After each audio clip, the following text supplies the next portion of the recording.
ನೀವು ನೋಡ್ತಾ ಇದ್ದೀರಾ ನ್ಯೂಸ್ ಎಕ್ಸ್ ಪ್ರೈಮ್ ಡಿಬೇಟ್. ನಾನು ಹರೀಶ್ ಉಪಾಧ್ಯ. ಕಳೆದ ಬಾರಿಯ ಎಲೆಕ್ಷನ್ ಆದ ನಂತರ ಅದರಲ್ಲೂ ಕೇಂದ್ರ ಸರ್ಕಾರ ರಾಜ್ಯ ಸರ್ಕಾರದ ಶಿಫಾರಸ್ನ ತಳ್ಳಿ ಹಾಕಿದ ನಂತರ ಲಿಂಗಾಯತ ಪ್ರತ್ಯೇಕ ಧರ್ಮದ ವಿಷಯ ತಣ್ಣಗಾಗಿದೆ ಅಂತ ನಾವೆಲ್ಲ ಅನ್ಕೊಂಡಿದ್ವಿ. ಮತ್ತೊಂದು ಎಲೆಕ್ಷನ್ ಬಂದಿದೆ, ಮತ್ತೆ ಅದ್ರ ಬಗ್ಗೆ ಮಾತನಾಡಿತಾ ಇದೆ. ಕಳೆದ ಇಡೀ ವಾರ ಕಾಂಗ್ರೆಸ್ನ ದಿಗ್ಗಜ ನಾಯಕರು ಇಬ್ರು ಅದ್ರ ಬಗ್ಗೆ ಮಾತಾಡ್ಕೊಂಡು ಹೊಡೆದಾಡಿದ್ರು. ನಿನ್ನೆ ಪ್ರಧಾನಿ ಮೋದಿ ಅವರು ಅದ್ರ ಬಗ್ಗೆ ಉಲ್ಲೇಖ ಮಾಡ್ತಾರೆ.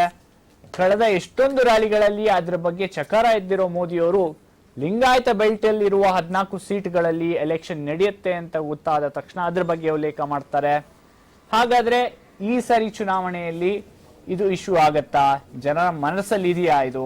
ಹಾಗೆ ಎರಡು ಬೇರೆ ಬೇರೆ ಭಾಗಗಳೇನಾಗಿ ಈ ಡಿಬೇಟ್ ಡಿವೈಡ್ ಆಗಿದೆ. ಏನ್ ಹೇಳ್ತಾ ಇದ್ದಾರೆ ಆ ಡಿವೈಡ್ ಅಲ್ಲಿರುವ ಇಬ್ರು? ಮತ್ತೆ ಇನ್ನೊಂದು ಅಂಶ, ಸಿದ್ದರಾಮಯ್ಯ ಅವರು ಸತತವಾಗಿ ಇದ್ರ ಬಗ್ಗೆ ಮಾತಾಡಿದ್ರು ಕಳೆದ ಎಲೆಕ್ಷನ್ ಅಲ್ಲಿ. ಆದ್ರೆ ಈ ಎಲೆಕ್ಷನ್ ಬಂದ ಹಾಗೆ ಅವರು ಮತ್ತೆ ಅಹಿಂದದ ಬಗ್ಗೆ ಮಾತಾಡಿದ್ರು. ಇವತ್ತು ಅನ್ನಭಾಗ್ಯದ ಬಗ್ಗೆ ಮಾತಾಡಿದ್ರು. ಅನ್ನಭಾಗ್ಯದ ಅಕ್ಕಿ 10 kg ಏರಿಸ್ತೀವಿ ನಾವು 7ರಿಂದ. ಅವ್ರು CM ಆಗೋದ್ರ ಬಗ್ಗೆ ಕೂಡ ಮಾತಾಡಿದ್ರು. ಹಾಗಾದ್ರೆ ಏನ್ ಸಂದೇಶ ಹೋಗ್ತಾ ಇದೆ ಮೈತ್ರಿ ಸರ್ಕಾರಕ್ಕೆ? ಅಥವಾ ಕವರಪ್ಪ? ಲಿಂಗಾಯತ್ ಇಶ್ಯೂ ಏನ್ ಕಳೆದ 1 ವಾರದಲ್ಲಿ ಚರ್ಚೆ ಆಯ್ತು, ಅದರ ಕವರಪ್ಪ? ಇದನ್ನೆಲ್ಲ ಚರ್ಚೆ ಮಾಡೋಣ. ಒಂದಿಷ್ಟು ಅತಿಥಿಗಳು ನಮ್ಮ ಸ್ಟುಡಿಯೋದಲ್ಲಿದ್ದಾರೆ. ಸಂಜೆಯ ಮೊದಲಿಗೆ GB ಪಾಟೀಲ್ ಅವರು ಇದ್ದಾರೆ, ಲಿಂಗಾಯತ ಮಹಾಸಭಾದ ಉಪಾಧ್ಯಕ್ಷರು. Sir welcome. General secretary. Okay, general secretary. ಹಾಗೆ BK ಶಿವಕುಮಾರ್ ಅವರು ಇದ್ದಾರೆ, ಬಿಜೆಪಿಯ ವಕ್ತಾರರು. Shivakumar G welcome. ನಮಸ್ತೆ ಸರ್. ಕಾಂಗ್ರೆಸ್ನ ವಕ್ತಾರರಾದ ಶಫೀಲ್ ಅವರು ಇದ್ದಾರೆ. Sir welcome. ಮತ್ತು ವೀರಶೈವ ಮುಖಂಡರಾದ ಬಸವರಾಜ್ ಇಟ್ನಾಳ್ ಅವರು ಇದ್ದಾರೆ. ವೀರಶೈವ ಮುಖಂಡ ಅಲ್ಲ, ಪತ್ರಕರ್ತ ಮಾತ್ರ. Okay, fine. Today he'll be a journalist with us. Thank you, sir. Sir, ನೇರವಾಗಿ ನನ್ನ ಪಾಯಿಂಟ್ಗೆ ಬರ್ತೀನಿ. ಬಸವರಾಜ್ ಅವರೇ, ನೀವು ನೋಡಿದಿರಾ ಹೆಂಗೆ ಕಳೆದ 6 months ಅಲ್ಲಿ ಅಟ್ಲೀಸ್ಟ್ ಚರ್ಚೆನೇ ನಡೀಲಿಲ್ಲ. ಕೇಂದ್ರ ಸರ್ಕಾರ ಆ ಶಿಫಾರಸ್ನ ವಾಪಸ್ ಕಳಿಸುತ್ತೆ. ಅದಾದ ನಂತರ MB ಪಾಟೀಲ್ ಹಾಗೂ DK ಶಿವಕುಮಾರ್ ಅವ್ರ ಮಧ್ಯ ಮಾತು ಸ್ಟಾರ್ಟ್ ಆಗುತ್ತೆ. ಪೊಲಿಟಿಕಲ್ ಮೆಸೇಜಿಂಗ್ ಅಲ್ಲೇ ಮಾಸ್ಟರ್ ಅಂತ ಹೇಳಲಾಗೋ ಮೋದಿ ಅವರು ಅದನ್ನ ನಿನ್ನೆ ಮಾತಾಡ್ತಾರೆ. ಸ್ಪೆಷಲಿ ಈ ಭಾಗದಲ್ಲಿ ಚುನಾವಣೆ ನಡೆಯುತ್ತೆ ಅಂತ ಗೊತ್ತಾದ ತಕ್ಷಣ ಪರಿಣಾಮ ಬೀರ್ಬೋದಾ ಈ ಚುನಾವಣೆಯಲ್ಲಿ? ಜನರ ಮನದಲ್ಲಿ ಇನ್ನ ಇದೆಯಾ? ಜನರ ಮನಸ್ಸಲ್ಲಿ ಅವಾಗ್ಲೂ ಇರ್ಲಿಲ್ಲ, ಈಗ್ಲೂ ಇಲ್ಲ. ಆದ್ರೆ ಇದು ಚಿಂತಕರ ಮನಸ್ಸಲ್ಲಿರುವಂತ ವಿಚಾರ. ನೀವು ಆಗ್ಲೇ ವೀರಶೈವ ಮುಖಂಡನೂ ಅಲ್ಲ, ಲಿಂಗಾಯತ ಮುಖಂಡನೂ ಅಲ್ಲ. ಲಿಂಗಾಯತ ಮಹಾಸಭಾ, ವೀರಶೈವ ಮಹಾಸಭಾ ಇಬ್ಬರ ಜೊತೆಗೂ ನನ್ನ ಜಗಳ ಇದಾವೆ. ಇವ್ರ ಜೊತೆಗೂ ಇದ್ದಾನೆ, ಇಬ್ಬರ ಜೊತೆಗೂ ಇಲ್ಲ. ಓಕೆ, ಮುಖ್ಯವಾಗಿ ಹೇಳ್ಬೇಕಂದ್ರೆ ಇದು ಒಂದು ಮ್ಯಾನುಫ್ಯಾಕ್ಚರ್ಡ್ ಡಿವಿಷನ್. ಇದು ಒಂದು ಕೃತ್ರಿಮವಾಗಿ ಕ್ರಿಯೇಟ್ ಮಾಡಿದಂತ ಒಂದು ವಿಭಜನೆ. ಇದು ವೀರಶೈವ ಲಿಂಗಾಯತ ಅನ್ನೋದೊಂದು ಕೆಲವು ಚಿಂತಕರು ಮತ್ತು ಕೆಲವು ರಾಜಕೀಯ ಲೋಭಿಗಳು ಸೇರ್ಕೊಂಡು. ಈಗ ಆವಾಗ ಏನು ಲಿಂಗಾಯತ ಬೇರೆ ವೀರಶೈವ ಬೇರೆ ಅಂತ ಶುರು ಮಾಡಿದ್ರಲ್ಲ, ಇದು ಲಿಂಗಾಯತ ಬೇರೆ ವೀರಶೈವ ಬೇರೆ ಅನ್ನುವಂತ ಚಳವಳಿಗೆ ಈ ಒಂದು ದಿಕ್ಕು ಕೊಟ್ಟಿದ್ದೇ ಕಾಂಗ್ರೆಸ್ ನಾಯಕರು. ಅದು ಧರ್ಮ ಎಲ್ಲರನ್ನು ಕೂಡಿಸುವಂತದ್ದು. ಬಸವನ ಧರ್ಮ ನೆಲೆಗಟ್ಟಲ್ಲಿ ಚರ್ಚೆನೇ ಆಗ್ಲಿಲ್ಲ. ಇದು ಇವನಾರೋ ಅನ್ನೋ ಬಸವಣ್ಣನ ನೆರಳಲ್ಲಿ ನಿಂತ್ಕೊಂಡು ನೀನ್ ಯಾರು, ನಾನು ಲಿಂಗಾಯತ, ನೀನ್ ಯಾರು ಅನ್ನೋ ಲೆಕ್ಕಕ್ಕೆ ಬಂದ್ರು ಇವರು ಮಠಾಧೀಶಗಳನ್ನೇ ಹುಬ್ಬಳ್ಳಿ ಸಮಾವೇಶದಲ್ಲಿ 5 ಜನಕ್ಕೆ ಹುಟ್ಟಿದವರು ಯಾರು, ಒಬ್ಬರಿಗೆ ಹುಟ್ಟಿದವರು, ಈ ತರ ಚರ್ಚೆಗಳಾಗಿ ಅದರ ಶಿಕ್ಷಣ ಅನುಭವಿಸಿದ್ರು. ಅದ್ರ ಶಿಕ್ಷಣ ಕಳೆದ ಚುನಾವಣೆ ಅನುಭವಿಸಿದ್ರು. ಮೊನ್ನೆ ವಿನಯ್ ಕುಲಕರ್ಣಿ ಹೇಳಿದ್ರು, ಅದನ್ನ ಮೊನ್ನೆ ಹೊರಟೆ ಹೇಳಿದ್ರು ಹುಬ್ಬಳ್ಳಿ ಪ್ರೆಸ್ ಕಾನ್ಫರೆನ್ಸ್ ಅಲ್ಲಿ. ಲಿಂಗಾಯತ ಚಳವಳಿ ಬಿಟ್ಟು ನಾವು ಬಹಳ ದಿವಸ ಆಯ್ತು ಅಂತ ಹೇಳಿ ಹೊರಟೆ ಹೇಳ್ತಾರೆ. ಲಿಂಗಾಯತ ಚಳವಳಿ ನಮ್ಗೆ ಹಿನ್ನಡೆ ಆಗಿದೆ ಅಂತ ವಿನಯ್ ಕುಲಕರ್ಣಿ ಹೇಳ್ತಾರೆ. ಈಗ ಈ ಒಂದು ಒಡೆದ ಮನೆಯನ್ನ ಒಂದುಗೂಡಿಸೋಕೆ ಮೊದಲನೇ ಆಗ್ಬೇಕಾದ ಕೆಲಸ ಏನು, ತಪ್ಪಪ್ಪಿಗೆ ಅದನ್ನ DK ಶಿವಕುಮಾರ್ ಮಾಡಿದ್ರು. ನಾವು ರಾಜಕೀಯವಾಗಿ ಮಾಡಬಾರ್ದು. ಚಿಂತಕರು ಮತ್ತು ಧರ್ಮ ದುರೀಣರು ಮಾಡುವಂತ ವಿಚಾರ ರಾಜಕಾರಣಿಗಳು ಮಾಡಬಾರ್ದು ಅನ್ನೋ ಅರ್ಥದಲ್ಲಿ ಅವ್ರು ಹೇಳಿದ್ರು. ನಾವು ಕಾಂಗ್ರೆಸ್ ಪಕ್ಷ ಸಮುದಾಯದ ನಾಯಕರಿಂದ ಬರಬೇಕು. ಅದಕ್ಕೆ ಬಂದೆ ನಾವು. ಇವ್ರೇನ್ ಹೇಳಿದ್ರು, DK ಶಿವಕುಮಾರ್ ಹೇಳಿದ್ರು, ಒಂದು ಪಕ್ಷವಾಗಿ, ರಾಜಕೀಯ ಪಕ್ಷವಾಗಿ ನಾವು ಇದ್ರಲ್ಲಿ ಹೋಗ್ಬಾರ್ದಾಗಿತ್ತು, ಇದನ್ನ ನಮ್ಗೆ ಹಿನ್ನಡೆ ಆಗಿದೆ, ತಪ್ಪಾಗಿದೆ ಅಂತ ಹೇಳಿದ್ರು. MB ಪಾಟೀಲ್ ಹೇಳ್ತಾರೆ, ಯಾರವನು ಮಾತಾಡಕ್ಕೆ? ನಮ್ಮ ಗುರುಗಳಿಲ್ವಾ, ನಮ್ಮ ನಾಯಕರುಗಳಿಲ್ವಾ? ಇವನಾರ ಮಾತಾಡೋದಕ್ಕೆ ಒಕ್ಕಲಿಗ ಅನ್ನೋ ಅರ್ಥದಲ್ಲಿ. ಅವ್ರ ಒಕ್ಕಲಿಗ, ಇವ್ರು ಲಿಂಗಾಯತ ತಾನೆ. ಹಾಗಾದ್ರೆ ಮೊನ್ನೆ ಲಿಂಗಾಯತ ಆಯ್ತಲ್ಲ ಸಿದ್ದಗಂಗಾ ಸ್ವಾಮೀಜಿಗಳು, ಅವ್ರು ಯಾರು? ಅಲ್ಯಾಕೆ ಹೋಗ್ತಿದ್ರು ನೀವು? ಅವ್ರ ಲಿಂಗಾಯತ ಗುರುಗಳು ಅಲ್ವಾ? ಅವ್ರ ಮೂಲ ಯಾವುದು? ಅವ್ರ ಮೂಲ ಒಕ್ಕಲಿಗರಲ್ವಾ? ನೀವು ವಿನಾಕಾರಣ ಇದನ್ನ ಒಡೆಯೋ ಪ್ರಯತ್ನ ಈಗಲೂ ಕೂಡ ಇರ್ತಲ್ಲ. ಒಡೆಯೋದನ್ನೇ, ಕೂಡ್ಸೋದಿಲ್ಲ. ಬಿಜೆಪಿ ನಿಲುವು ಸ್ಪಷ್ಟವಾಗಿದೆ, ಅವ್ರು ಮಾಡಲ್ಲಪ್ಪ. ಈಗ ನೀವು ಅಷ್ಟು ನೀವು ಭಕ್ತಿ ಇರೋರು, MB ಪಾಟೀಲ್ ಆಗ್ಲಿ, ವಿನಯ್ ಕುಲಕರ್ಣಿ ಆಗ್ಲಿ, ಅಷ್ಟು ನಿಮ್ಗೆ ಧರ್ಮದ ಬಗ್ಗೆ ಅಷ್ಟು ನಿಮ್ಗೆ ಜನ ಜಾಗೃತಿ ಅಥವಾ ಧರ್ಮ ಜಾಗೃತಿ ಆಗೋಗ್ಬಿಟ್ಟಿದ್ರೆ ಈಗಾದ್ರೂ ಹೇಳಿ. ಬಿಜೆಪಿ ಮಾಡೋದಿಲ್ಲ ಅಂತಾರೆ, ನಾನು ಅಧಿಕಾರಕ್ಕೆ ಬಂದ್ರೆ ರಾಹುಲ್ ಗಾಂಧಿಗೆ ಹೇಳಿ ನಾನು ಧರ್ಮ ಮಾಡ್ತಂತ ಒಂದು ಹೇಳಿ ಅವರು ಪಬ್ಲಿಕ್ ಒಂದು ಪ್ಲಾಟ್ಫಾರ್ಮ್ ಅಲ್ಲಿ ಅದನ್ನೂ ಹೇಳೋದಿಲ್ಲ, ಈ ಕಡೆ ಇದನ್ನು ಮಾಡೋದಿಲ್ಲ. ಸುಮ್ಮನೆ ಜನರ ಮನಸ್ಸಲ್ಲಿ ಒಂದು ಕನ್ಫ್ಯೂಷನ್, ಒಂದು ಗೊಂದಲ ಸೃಷ್ಟಿ ಮಾಡಿ ಆ ಗೊಂದಲದಿಂದ ಅಷ್ಟಷ್ಟು ಲಾಭ ಆಗುತ್ತೆ ಅಂತ ಒಂದು ಕ್ಷುದ್ರ ಆಸೆಗಳು ಅಷ್ಟೇ ಇವು. ಓಕೆ, ಅಂದ್ರೆ ಇತ್ಯರ್ಥ ಆಗದೆ ಯಾರಿಗೂ ಇಷ್ಟ ಇಲ್ಲ. ನಾವು ಓಕೆ, ಜಿ ಬಿ ಪಾಟೀಲ್ ಅವರೇ ಹೆಂಗ್ ನೋಡ್ತಾರೆ? ಅವ್ರು ಹೇಳ್ತಾರೆ this is more of intellectuals for doing this ಅಂತ. ಚಿಂತಕರು, ಒಂದಿಷ್ಟು ನಾಯಕರು ಇದನ್ನ ಮಾಡ್ತಾ ಇದ್ದಾರೆ. ಸಮುದಾಯದಿಂದ ಈ ತರ ಕಾಲೇ ಕೇಳಿ ಬಂದಿಲ್ಲ ಯಾವತ್ತು ಅಂತ. ಧರ್ಮ ಅನ್ನೋದು ಚಿಂತಕರು ಮಾಡಬೇಕಾಗಿದ್ದು ಕೆಲಸ. ಅದು ಧರ್ಮ ಪ್ರಸಾರಣ ಆಗಲಿ, ಧರ್ಮವನ್ನು ಮುಂದಕ್ಕೆ ತಗೊಂಡು ಹೋಗೋದಾಗ್ಲಿ, ಅಥವಾ ಧರ್ಮದ ಬಗ್ಗೆ ಚಿಂತನೆ ಮಾಡೋದು ಎಲ್ಲ ಚಿಂತಕರ ಕೆಲಸ. ಅದರ ಜೊತೆ ಎಲ್ಲರೂ ಸಾಮಾನ್ಯ ಚಿಂತಕರಿಂದ ಅಥವಾ ತಿಳುವಳಿಕೆ ಇರುವ ಜನರಿಂದ ಕಲಿಯುವಂತ ಕೆಲಸ. ಮುಖ್ಯವಾಗಿ ತಮ್ಮ ಡಿಬೇಟ್ನಲ್ಲಿ ಏನ್ ಕೇಳಿದ್ರಿ ಪ್ರಶ್ನೆ ಅಂದ್ರೆ, ಇವನ್ ಬಸವರಾಜ್ ಅವರು ಏನ್ ಹೇಳಿದ್ರು ಅಂದ್ರೆ ಎಂ ಬಿ ಪಾಟೀಲ್ ಇರ್ರೆಲೆವೆಂಟು ಹಾಗೂ ಡಿ ಕೆ ಶಿವಕುಮಾರ್ ಅವರು ಮಾಡಿದ ಸತ್ಯ ಅಂತ. ಇವ್ರು ಯಾವ ರೀತಿಯಾಗಿ ಮಾತಾಡ್ತಾರೆ ನನಗೆ ಅರ್ಥ ಆಗ್ತಾ ಇಲ್ಲ. ಯಾಕಂದ್ರೆ ಒಂದ್ ನಿಮಿಷ ನನಗೆ ಅವಕಾಶ ಕೊಡಿ. ಮುಖ್ಯವಾಗಿ ಡಿ ಕೆ ಶಿವಕುಮಾರ್ ತಪ್ಪೊಪ್ಪಿನ ಅರಿವು ಆಯ್ತು ಅಂತಾರೆ. ಡಿ ಕೆ ಶಿವಕುಮಾರ್ ಅವರು ಕಾಂಗ್ರೆಸ್ ಪಕ್ಷದ ಹಿರಿಯ ನಾಯಕರು. ನಾವನ್ನೋರು ಜಾಗತಿಕ ಲಿಂಗಾಯತ್ ಮಹಾ ಕಾಂಗ್ರೆಸ್ ಅಲ್ಲ, ಬಿಜೆಪಿನೂ ಅಲ್ಲ, JDS ಅಲ್ಲ. ನಾವೊಂದು ಪಕ್ಷಾತೀತ ನಿಲುವು ತಳೆದಂತ ಒಂದು ಸಂಸ್ಥೆ. ಡಿ ಕೆ ಶಿವಕುಮಾರ್ ಅವರು SM ಕೃಷ್ಣ ಸರ್ಕಾರದಲ್ಲಿ ಒಬ್ಬರು ಪ್ರಭಾವಿ ಮಂತ್ರಿಯಾಗಿದ್ರು. ಆ ಮಂತ್ರಿ ಮಂಡಳ ಅಥವಾ ಅವ್ರ ಪಕ್ಷ ಸೋತು ಅವಾಗ ಅವಾಗ ಯಾವಾಗ ಧರ್ಮ ಹೊಡೆದಿದ್ರು ಡಿ ಕೆ ಶಿವಕುಮಾರ್ ಅವರು?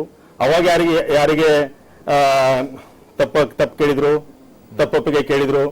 UPA ಸರ್ಕಾರ 8% GDP ಮಾಡಿದ ಸರ್ಕಾರ ಬಿದ್ದೋಯ್ತು. ಅವಾಗ ಡಿ ಕೆ ಶಿವಕುಮಾರ್ ಆಗ್ಲಿ, ಕೇಂದ್ರ ನಾಯಕರಾಗ್ಲಿ ಯಾಕೆ ಕ್ಷಮೆ ಕೇಳಿಲ್ಲ? ಯಾರ ಕ್ಷಮೆ ಕೇಳಿದ್ರು? ಅವಾಗ ಯಾವ ಧರ್ಮ ಹೊಡೆದಿತ್ತು? ಬಿಡಿ, ನಾನು ಅದನ್ನ ಹೇಳ್ತೀನಿ ಬಿಡಿ. ಯಾರು ಡಿ ಕೆ ಶಿವಕುಮಾರ್ ಅವರು ಈಗ ಎಷ್ಟೋ ಅನೇಕ ಬಾರಿ ಕಾಂಗ್ರೆಸ್ ಸರ್ಕಾರಗಳು ಹೋಗಿದ್ದಾವೆ, ಬೇರೆ ಬೇರೆ ಸರ್ಕಾರಗಳು ಹೋಗಿದ್ದಾವೆ. ಸರ್ಕಾರಗಳು ಬಿದ್ದು ಹೋದ ನಂತರ ಯಾವುದೋ ಒಂದು ಕಾರಣವನ್ನು ಹಿಡ್ಕೊಂಡು ಅದಕ್ಕೆ ಕ್ಷಮೆ ಕೇಳುವಂತ ಅವಶ್ಯಕತೆ ಏನಿತ್ತು? ಅಂಡ್ ಮೊರೆವರ್ ಡಿ ಕೆ ಶಿವಕುಮಾರ್ ಅವರು ಲಿಂಗಾಯತ ಧರ್ಮದಲ್ಲಿ ಏನವರು? ಅಂಡ್ ಮುಖ್ಯವಾಗಿ ಡಿ ಕೆ ಶಿವಕುಮಾರ್ ಅವರು ಹಿಂದಿನ ಸರ್ಕಾರದಲ್ಲಿ ಒಬ್ಬ ಮಂತ್ರಿ. ಆ ಮಂತ್ರಿ ಇದ್ಕೊಂಡು ಪ್ರತಿಯೊಂದು ಡಿಬೇಟ್ ನಲ್ಲಿ 3 ಬಾರಿ ಚರ್ಚೆ ಆದಾಗ ಆ 3 ಬಾರಿ ಡಿ ಕೆ ಶಿವಕುಮಾರ್ ಅವರು ಅಲ್ಲಿ ಇದ್ರು. ಅವರು ತಮ್ಮ ಕೈ ಎತ್ತಿದ್ದಾರೆ. ಡಿ ಕೆ ಶಿವಕುಮಾರ್ ಅವರು ಅವಾಗ ತಮ್ಮ ವಿರೋಧ ವ್ಯಕ್ತಪಡಿಸಬೇಕಾಗಿತ್ತು, ಅಥವಾ ಡಿಸೆಂಟ್ ನೋಟ್ ಬರೀಬಹುದಾಗಿತ್ತು, ಅಥವಾ ಸಭೆಯಿಂದ ಎದ್ದು ಹೊರಗೆ ಹೋಗಬೇಕಾಗಿತ್ತು. ಅದನ್ನ ಯಾವುದೂ ಮಾಡದೆ ಇವತ್ತಿನವರೆಗೆ ಸರ್ಕಾರಗಳು ಬಂದ ಬದಲಾವಣೆ ಮುಂದಿನ ಒಂದು ಸರ್ಕಾರ ಬಂದಾಗ ನಾನು ಕ್ಷಮೆ ಕೇಳ್ತೀನಿ ಅನ್ನೋದು ಯಾವ ಲಕ್ಷಣ ಗೊತ್ತಾಗ್ತಾ ಇಲ್ಲ. ಅದಕ್ಕೆ ಉಮೇಶ್ ಕತ್ತಿ ಅವರು ಬಹಳ ಸುಂದರವಾಗಿ ಒಂದು ಮಾತು ಹೇಳಿದ್ರು. ಡಿ ಕೆ ಶಿವಕುಮಾರ್ ಲಿಂಗಾಯತ್ನೂ ಅಲ್ಲ, ಒಕ್ಕಲಿಗನೂ ಅಲ್ಲ, ಅವನೊಬ್ಬ ರಾಜಕಾರಣಿ. ಅವನ ಹೇಳಿಕೆಯಲ್ಲಿ ಏನೋ ಒಂದು ಕುತಂತ್ರ ಇರುತ್ತೆ ಅಂತ ಹೇಳಿದ್ರು. ಅಂತ ಒಂದು ಕುತಂತ್ರವನ್ನು ಡಿ ಕೆ ಶಿವಕುಮಾರ್ ಅವರು ಮಾಡಿದ್ರು ಅಂತ ಹೇಳ್ತೀನಿ. ಸಿದ್ದರಾಮಯ್ಯ ಕೂಡ ತಪ್ಪೊಪ್ಪಿಗೆ ಮಾಡಿದ್ರಲ್ಲ, ಅವಾಗ ಅವರು ಯಾರು ತಪ್ಪೊಪ್ಪಿಗೆ ಮಾಡಿಲ್ಲ. ನೀವು ಸರಿಯಾಗಿ ಅವರ ಭಾಷಣವನ್ನು ಸಂಪೂರ್ಣವಾಗಿ ಓದಿಲ್ಲ ಎಂದು ಸಿದ್ದರಾಮಯ್ಯನವರು ತಪ್ಪು ಕಲ್ಪನೆ ಅನಾವಶ್ಯಕ ಪ್ರಚಾರ ಹೇಳಿದ್ದು. ನಾನು ಧರ್ಮ ಹೊಡೆಯೋ ಕಡೆ ಯಾವತ್ತೂ ಹೋಗಿರ್ಲಿಲ್ಲ. ಅದು ಸಮುದಾಯದಿಂದ ಬಂದಿರುವ ಒಂದು ಸಮುದಾಯಗಳಿಂದ ಬಂದಾಗ ಎಂದೂ ಹೇಳಿಲ್ಲ ಅದನ್ನ. ಕಾಂಗ್ರೆಸ್ ಎಲ್ಲೋ ಒಂದ್ ಕಡೆ ಇವತ್ತಿಗೂ ಒಂದು ಸ್ಟಾನ್ಸ್ ತಗೊಳ್ಳಿಕ್ಕೆ ಪರದಾಡ್ತಾ ಇದೆಯಾ? ತಪ್ಪಾಗಿದೆ ಒಪ್ಕೊಂಡು ವಿಲ್ ಮೂವ್ ಆನ್ ಅಂತ, ಆಗಿಲ್ಲ it was a right decision ಅಂತ ಎರಡು ಹೇಳಕ್ ಆಗ್ತಾ ಇಲ್ವಲ್ಲ ಕಾಂಗ್ರೆಸ್ಗೆ ಇವತ್ತು? ಖಂಡಿತವಾಗಿ ಇವತ್ತಿನ ದಿವಸ ನಮ್ಮ ಹಿರಿಯ ನಾಯಕರುಗಳಾದಂಥ ಡಿ ಕೆ ಶಿವಕುಮಾರ್ ಆಗಲಿ, ಎಂ ಬಿ ಪಾಟೀಲ್ರಾಗಲಿ ತೆಗೆದುಕೊಂಡಿರೋ ನಿಲುವು ಅದು ಅವರ ವೈಯಕ್ತಿಕವಾಗಿ ನಮ್ಮ ಪಕ್ಷಕ್ಕೂ ಅದಕ್ಕೂ ಸಂಬಂಧ ಇಲ್ಲ. ಇನ್ನೊಮ್ಮೆ ಏನು ಹೇಳಬೇಕು ಅಂತ ಹೇಳಿದ್ರೆ, ಅವರು ಏನು ಡಿ ಕೆ ಶಿವಕುಮಾರ್ ಅವರು ನಮ್ಮ ಪಾಟೀಲ್ ಸಾಹೇಬರು ಏನು ಹೇಳಿದ್ರು 3 ಸಾರಿ ಭಾಗವಹಿಸಿದ್ರು ಅಂತೇಳಿ, ಆ ಭಾಗವಹಿಸಿದ್ದಕ್ಕಾಗಿ ಅವರೇನ ಕ್ಷಮೆ ಕೇಳಿದ್ರ ಅದು ನನಗೆ ಗೊತ್ತಿಲ್ಲ. ಅರ್ಥ ಆಯ್ತಾ? ಇಡೀ ಕ್ಯಾಬಿನೆಟ್ ಅಲ್ಲ, ಅವರ ಸಭೆಗಳಲ್ಲಿ ಕುಂತ 3 ಬಾರಿ ಆ 3 ಬಾರಿ ಸಭೆಯಲ್ಲಿ ಭಾಗವಹಿಸಿದ್ರು. ಲಿಂಗಾಯತ ಇದಕ್ಕೂ ಡಿ ಕೆ ಶಿವಕುಮಾರ್ಗೆ ಕರೀತಾರೆ ಸಭೆ. ಈಗ ಕಾಂಗ್ರೆಸ್ ಹಿರಿಯ ನಾಯಕರು ಎಲ್ಲರೂ ಭಾಗವಹಿಸ್ತಾರೆ. ಶಿವಕುಮಾರ್ ಅವರೇ, ಒಂದು ಸರ್ಕಾರ ಅಂತ ಹೇಳಿದ್ರೆ ಪ್ರತಿಯೊಬ್ಬರು ಅದು ನಾಯಕ ಸಚಿವರು 4 ಜನ ಅಲ್ಲಿ ಭಾಗವಹಿಸ್ತಾರೆ. ಅವ್ರಿಗೆ ಯಾರು ಅಂತ ಹೇಳೋದಕ್ಕೆ ನಿಮಗೆ ಹಕ್ಕಿಲ್ಲ. ನಮಗಲ್ಲ ನೀವ್ ನಿಮ್ಗೆ ಹೇಳಿದ್ರಲ್ಲ, ಗೊತ್ತಿಲ್ಲ. ಸಭೆ ಅಲ್ಲ ಸಭೆಗೆ ಹೋಗಿಲ್ಲ ಅಂತ Okay. ಕೇಳಿದ್ರು. ನಿಮ್ಗೆ ನಮ್ಗೆ ಗೊತ್ತಿಲ್ಲ, ಗೊತ್ತಿಲ್ಲ, ಆದ್ರೆ ನಿಮ್ಗೆ ಗೊತ್ತಿಲ್ಲ. ನಮ್ಗೆ ಗೊತ್ತಿಲ್ಲ ಅಂತ ಹೇಳಿದ್ರಲ್ಲ. ಅಲ್ಲಲ್ಲ. ನನಗೆ ಆಂಕರ್ ಕೇಳಿದಕ್ಕೆ ಮಾತ್ರ ನಾನು ಆನ್ಸರ್ ಮಾಡ್ತೇನೆ. ನೀವು ಕ್ಲಾರಿಫೈ ಮಾಡಿ ನೀವು ಏನು ಅವಶ್ಯಕತೆ ಇಲ್ಲ. ಮಾಡಬಾರ್ದ ಜನಕ್ಕೆ ಇಲ್ಲ, ಏನ್ ತಿಳಿಸ್ತೀರಾ? ನಿಮ್ಮ ಅವಧಿ ಬಂದಾಗ ನೀವು ತಿಳಿಸಿ. ಅದೆಲ್ಲ ಜನಕ್ಕೆ ಏನ್ ತಿಳಿಸ್ತೀರಾ ಹೇಳಿ? ನನ್ನ ಪ್ರಶ್ನೆ ಸುಮ್ನೆ simple ಇದೆ. ಮಾತಾಡೋದ್ರಾಗಲ್ಲ. ನಾಯಕರು ಇಷ್ಟೆಲ್ಲ ಗೊಂದಲ ಇರಬಹುದು, ಪಕ್ಷ ಯಾಕೆ ಇನ್ನೂ ಒಂದ್ ಸ್ಟಾನ್ಸ್ ತಗೊಳಕ್ ತಯಾರಾಗ್ತಾ ಇಲ್ವಾ? ಸೊ ಈ ಎರಡು ಮತೀಯ ಒಂದು ಏನ್ ನಡೀತಾ ಇದೆಯೋ ಇದರಲ್ಲಿ ನಾವು ತಲೆ ಹಾಕೋದಕ್ಕೆ ನಮ್ಗೆ ಅವಶ್ಯಕತೆ ಇಲ್ಲ ಅಂತ ನಮ್ಗೆ ಅನ್ಸಿದೆ. ಇಲ್ಲ, ಯಾಕೆ ಅಂತಾರೆ? ಯಾರು ಇಲ್ಲ, ಇಲ್ಲ. ಹೇಳ್ತಾರೆ? ಇದು ಸರ್ಕಾರದ ನಿರ್ಧಾರ ಅದು. ಐದರ್ ಓನ್ ಇಟ್ ಅಪ್ ಆರ್ ಸೇ ಇಲ್ಲ ಮಿಸ್ಟೇಕ್ ಆಯ್ತು. ಇರ್ಲಿ ಒಂದ್ ನಿಮಿಷ ಇರಿ. ಯಾಕೆ ಅಂತ ಹೇಳಿದ್ರೆ ಅವತ್ತಿನ ದಿವಸ ವಾಪಸ್ ಬಂದಾಗ ಸಿದ್ದರಾಮಯ್ಯನವ್ರು ಹೇಳಿದರು, ಇದು ನಾವು ಬಯಸಿದ್ದಲ್ಲ, ಎರಡೂ ಮತೀಯರು ಸೇರ್ಕೊಂಡು, ಎರಡು ಧರ್ಮದವರು ಸೇರ್ಕೊಂಡು ಇದನ್ನ ಕೇಳಿದಕ್ಕಾಗಿ ನಾನು ಕಳಿಸ್ಬೇಕಾಯ್ತು ಅಂತ ಹೇಳಿದ್ರು. ಹಾಗಾಗಿ ನಮಗೆ ನೇರವಾಗಿ ಇದರಲ್ಲಿ ಹೊಣೆಗಾರಿಕೆಯನ್ನ ನಾವು ತಗೊಳ್ಳೋದಕ್ಕೆ ನಾವು ರೆಡಿ ಇಲ್ಲ. ಓಕೆ ಬಸವರಾಜ್ ಅವ್ರು, ನಮ್ ನಿರ್ಧಾರನೇ ಅಲ್ಲ ಅದು, ಇಟ್ ವಾಸ್ ಜಸ್ಟ್ ಪ್ರೊಸೀಜರ್ ಅಂತ. ಇದು ಪಲಾಯನವಾದ, ಇಟ್ ಈಸ್ ಎಸ್ಕೇಪಿಸಮ್. ಕಾಂಗ್ರೆಸ್ನ ಸಂಪೂರ್ಣ ಬಹುಮತದ ಸರ್ಕಾರದ ಕ್ಯಾಬಿನೆಟ್ ನಿರ್ಧಾರ ಅದು ಕೋalition ಸರ್ಕಾರ ಅಲ್ಲ, ಅದು ಇನ್ನೊಬ್ಬರ ಮೇಲೆ ಹಾಕೋದಕ್ಕೆ ಒಂದು ಕಂಪ್ಲೀಟ್ಲಿ ಮೆಜಾರಿಟಿ ಇರುವಂತ ಕ್ಯಾಬಿನೆಟ್ ಡಿಸಿಷನ್. ಅದು ಅವಸರದಲ್ಲಿ ನಾವುಗಳು ಎಷ್ಟೇ ವಿರೋಧ ಮಾಡಿದ್ರು ಕೂಡ ಅವಸರದಲ್ಲಿ ಒಂದು ಅನರ್ಹ ಸಮಿತಿ ಮಾಡ್ತಾರೆ, ರಚನೆ ಮಾಡ್ತಾರೆ. ಅದ್ರಲ್ಲಿ ಯಾರು ಲಿಂಗಾಯತ ಧರ್ಮದ ಬಗ್ಗೆ ಅರಿವಿರೋರು ಅದರ ರಿಸರ್ಚ್ ಮಾಡೋದು ಯಾರು ಇರೋದಿಲ್ಲ. ನಾನು ಯಾರು ಮೂರ್ಖ ಅಂತ ಹೇಳ್ತಾ ಇಲ್ಲ ನಾನು, but they are not connected to the domain of religion. Okay, correct. none of them were connected to religion and religious studies, including their leader Jamdar. Jamdar is not a religious expert, he is a legal expert. He is an administrator. ಇವರೆಲ್ಲ ಸೇರ್ಕೊಂಡು ಅವಸರದ ಒಂದು committee ಮಾಡಿ ಒಂದು ನಿಮಿಷ expert ಬೇಕಿತ್ತ ನಿಮಗೆ? ಎಲ್ಲರ ಭಾವನೆಗಳು it is concerned with religious history. ಅದು ಧಾರ್ಮಿಕ ಇತಿಹಾಸದ ಬಗ್ಗೆ ಮಹಾನ್ ಒಂದು ಸಂಶೋಧನೆ ಮಾಡಿದ್ರೆ ಅಲ್ಲಿ ಇರಬೇಕು. ಇಲ್ಲ ಅಂತ ನಮ್ದು ಕನ್ನಡದಲ್ಲಿ ಇದ್ದಾರೆ, ಅವ್ರು ಇಲ್ಲ, ಅದರಲ್ಲಿ ಇರಲಿಲ್ಲ. ಹಿಸ್ಟೋರಿಯನ್ಸ್ ಇದ್ದಾರೆ, ಧಾರ್ಮಿಕ ಹಿಸ್ಟೋರಿಯನ್ಸ್ ಇದ್ದಾರೆ, ಅವ್ರು ಅದರಲ್ಲಿ ಇಲ್ಲ. ಅಷ್ಟೇ ಅಲ್ಲ, ಅನೇಕ ವಿಚಾರಗಳಲ್ಲಿ ತೀರ್ಮಾನ ತಗೊಳ್ಳೋದಕ್ಕೆ ಇವರು ಎಷ್ಟು ಡಿಲೇ ಮಾಡ್ತಾರೆ. ಈ ಒಂದು ಸಮಿತಿನ ಆಗಿಂದಾಗ ಕ್ರಿಯೇಟ್ ಮಾಡ್ತಾರೆ, 2 ವಾರದಲ್ಲಿ ರಿಪೋರ್ಟ್ ಕೊಡ್ತದೆ ಧರ್ಮ ಆಗ್ಲೇಬೇಕು ಅಂತೇಳಿ. ಕೇಂದ್ರಕ್ಕೆ ಹೋಯ್ತು. ಈಗ ಕೇಂದ್ರದ ಮೇಲೆ ಆರೋಪ ಮಾಡಿದ್ರೆ ಕೇಂದ್ರ ಸರ್ಕಾರ ಮಾಡೋದಿಲ್ಲ ಅಂದ್ಮೇಲೆ ಆಯ್ತಪ್ಪ, ಈ ಹೇಳಿ ನೀವು ನಮ್ಮಲ್ಲಿ ಕೇಂದ್ರ ಸರ್ಕಾರ ನಿಮ್ಮ ಪಕ್ಷದ ನಿರ್ಧಾರ ತಾನೇ ಅದು. ನನ್ನ ಸರ್ಕಾರ ಬಂದ್ರೆ ನಾನು ಧರ್ಮ ಮಾಡ್ತೇನೆ ಇಲ್ಲೋ ನನಗೆ ಹೇಳಿ ನೀವು. ಮತದಾರ ನಾನು ಕೇಳ್ಬೇಕು ನಾನೀಗ, will you do it, will you not do it if you come to power. Shivakumar ಅವರೇ, ಬಿಜೆಪಿ ಮಾತ್ರ ಈ ಒಂದು ಅನೌನ್ಸ್ಮೆಂಟ್ ಆದ ತಕ್ಷಣ ಹೆಂಗೆ ರಿಯಾಕ್ಟ್ ಮಾಡೋದು ಅಂತ ಬಿಜೆಪಿಗೆ ಗೊತ್ತಿರಲಿಲ್ಲ. ಪ್ರಧಾನಮಂತ್ರಿ ಮೋದಿಯವರು ಕಳೆದ ಕೆಲವೊಂದು ತಿಂಗಳಲ್ಲಿ ಹಲವು ಬಾರಿ ಬಂದಿದ್ದಾರೆ ಕರ್ನಾಟಕಕ್ಕೆ ಪ್ರಚಾರಕ್ಕೆ. ನಿನ್ನೆ ಮಾತ್ರ ಸೆಕೆಂಡ್, ಅಂದ್ರೆ ಕರ್ನಾಟಕದಲ್ಲಿ second, over all third face ಅಲ್ಲಿ ಏನ್ ನಡೆಯುತ್ತೆ, 14 ಸೀಟ್ಗಳು, ಒಂದು ಲಿಂಗಾಯತ್ ನಾರ್ದನ್ ಕರ್ನಾಟಕ ಬೆಲ್ಟ್ ಅಲ್ಲಿ ನಡೆಯುತ್ತೆ ಅಂತ ಗೊತ್ತಾದ ತಕ್ಷಣ ಆ ಇಶ್ಯೂ ಬಗ್ಗೆ ಮಾತಾಡ್ತಾರೆ. ಸರ್ ಅದು ಪ್ಯೂರ್ ಪೊಲಿಟಿಕಲ್ ರೀಸನ್ ಇಲ್ಲ ಸರ್. ಈಗ ಏನಾಗಿದೆ, 14 ಏನ್ ಚುನಾವಣೆ ನಡೆದಿದೆ, ಅಲ್ಲೂ ಲಿಂಗಾಯತರಿದ್ದಾರೆ, ವೀರಶೈವ ಲಿಂಗಾಯತ ಎಲ್ಲ ಕಡೆ ಮೆಜಾರಿಟಿ ಇದಾರೆ ಸರ್. ಈಗ ಮೈಸೂರಲ್ಲೂ 2.5 ಲಕ್ಷ ಮತದಾರರಿದ್ದಾರೆ, ಮಂಡ್ಯದಲ್ಲಿ 1,70,000 ಮತದಾರರಿದ್ದಾರೆ. ಏನ್ ಹಂಗೇನಿಲ್ಲ, ಕಾಂಗ್ರೆಸ್ ಅವರು ಮಾತಾಡಿದಾಗ ಅವ್ರು ಮಾತಾಡಿದ್ದಾರೆ ಹೊರತು, ಇದು ನಮ್ಮ ಕಾಂಗ್ರೆಸ್ ಅವ್ರಿಗೆ ಹೇಳಿದ್ರಲ್ಲ, ಇದು ಡಿ.ಕೆ. ಶಿವಕುಮಾರ್ದು ಮತ್ತೆ ಎಂ.ಬಿ. ಪಾಟೀಲ್ದು. ಅವರು ಒಬ್ಬ ಜವಾಬ್ದಾರಿತ ಒಬ್ರು ಗೃಹ ಮಂತ್ರಿ, ಒಬ್ರು ನೀರಾವರಿ ಸಚಿವರು ಈ ಸರ್ಕಾರದಲ್ಲಿ, ಕೊಯ್ಲಿಷನ್ ಗೌರ್ಮೆಂಟ್ ಅಲ್ಲಿ. ಹಿಂದಿನ ಸರ್ಕಾರದಲ್ಲಿ ಇವ್ರು ಇಬ್ರು ಸಚಿವರು, ಒಬ್ಬ ಕ್ಯಾಬಿನೆಟ್ ಸಚಿವರು, ಇಬ್ರು ಕ್ಯಾಬಿನೆಟ್ ಸಚಿವರು ಸೀನಿಯರ್ ಮೋಸ್ಟ್. ಈ ತರ ಜನಕ್ಕೆ ಒಂದು ಧರ್ಮದ ಬಗ್ಗೆ ಮಾತಾಡ್ಕೊಂಡು ಇವರು ಜನಕ್ಕೆ ದಿಕ್ ತಪ್ಪಿಸ್ತಾ ಇದಾರೆ ಅಂದ್ರೆ ಫಸ್ಟ್ ಅವ್ರನ್ನ ಎಕ್ಸ್ಪೆಲ್ ಮಾಡ್ಬೇಕು ಇವ್ರು ಪಾರ್ಟಿಯಿಂದ. ಇಲ್ಲ ಕಿತ್ತಾಕ್ಬೇಕು, ಕೊನೆಗೆ ಪಾರ್ಟಿ ಕಿತ್ತಾಕಿಲ್ಲ, ಕ್ಯಾಬಿನೆಟ್ ಇಂದ ಕಿತ್ತಾಕ್ಬೇಕು ಫಸ್ಟ್ ಇವರು. ಅದ್ ಬಿಟ್ಬಿಟ್ಟು ಅವ್ರ ವೈಯಕ್ತಿಕ ನಿಲುವಿದು ನಮಗೂ ಇದಕ್ಕೂ ಸಂಬಂಧ ಇಲ್ಲ ಅಂತ ಒಂದು ಸ್ಟೇಟ್ಮೆಂಟ್ ಕೊಡೋದಾದ್ರೆ, ನಮ್ಮ ರಾಜ್ಯಾಧ್ಯಕ್ಷರು ಅವತ್ತು ಯಡಿಯೂರಪ್ಪನವರು ಒಂದೇ ನಿಲುವು ಕೊಟ್ಟರು, ನಾವು ಧರ್ಮ ಹೊಡೆಯಲ್ಲ, ನಾವು ಅದ್ರ ಪರ ಇದೀವಿ ಅಂತ ಹೇಳಿದ್ದಾರೆ. ಒಂದ್ ನಿಮಿಷ, ಶಿವಕುಮಾರ್ ಅವ್ರಿಗೆ ಒಂದು ಪ್ರಶ್ನೆ ಕೇಳ್ತೀನಿ. ಇವ್ರು ಯಡಿಯೂರಪ್ಪನವರು ಯಾವ ಧರ್ಮ ಹೊಡೆಯಲ್ಲ ಅಂತ ಹೇಳಿದ್ರು? ಯಾವ ಧರ್ಮ ಹೇಳಿ, ನಿಮ್ಗೆ ಯಾವ ಧರ್ಮ ನಿಮ್ಮ ಅಧ್ಯಕ್ಷರೇ ಯಾವ ಧರ್ಮ ಹೊಡಿದಿಲ್ಲ ಅಂತ ಹೇಳಿದ್ರು ಹೇಳಿ. ಯಾವ ಧರ್ಮ ಅಂತ ನೀವು ಹೇಳಿ. ಯಾವ ಲಿಂಗಾಯತ ಧರ್ಮನೋ, ಹಿಂದೂ ಧರ್ಮನೋ, ಜೈನ್ ಧರ್ಮನೋ, ಬೌದ್ಧ ಧರ್ಮನೋ, ಸಿಖ್ ಧರ್ಮನೋ? ನೀವು ಮಾಡ್ತಿರೋದು ಯಾವ ಮೊದಲೇ ಸ್ಪಷ್ಟವಾಗಿ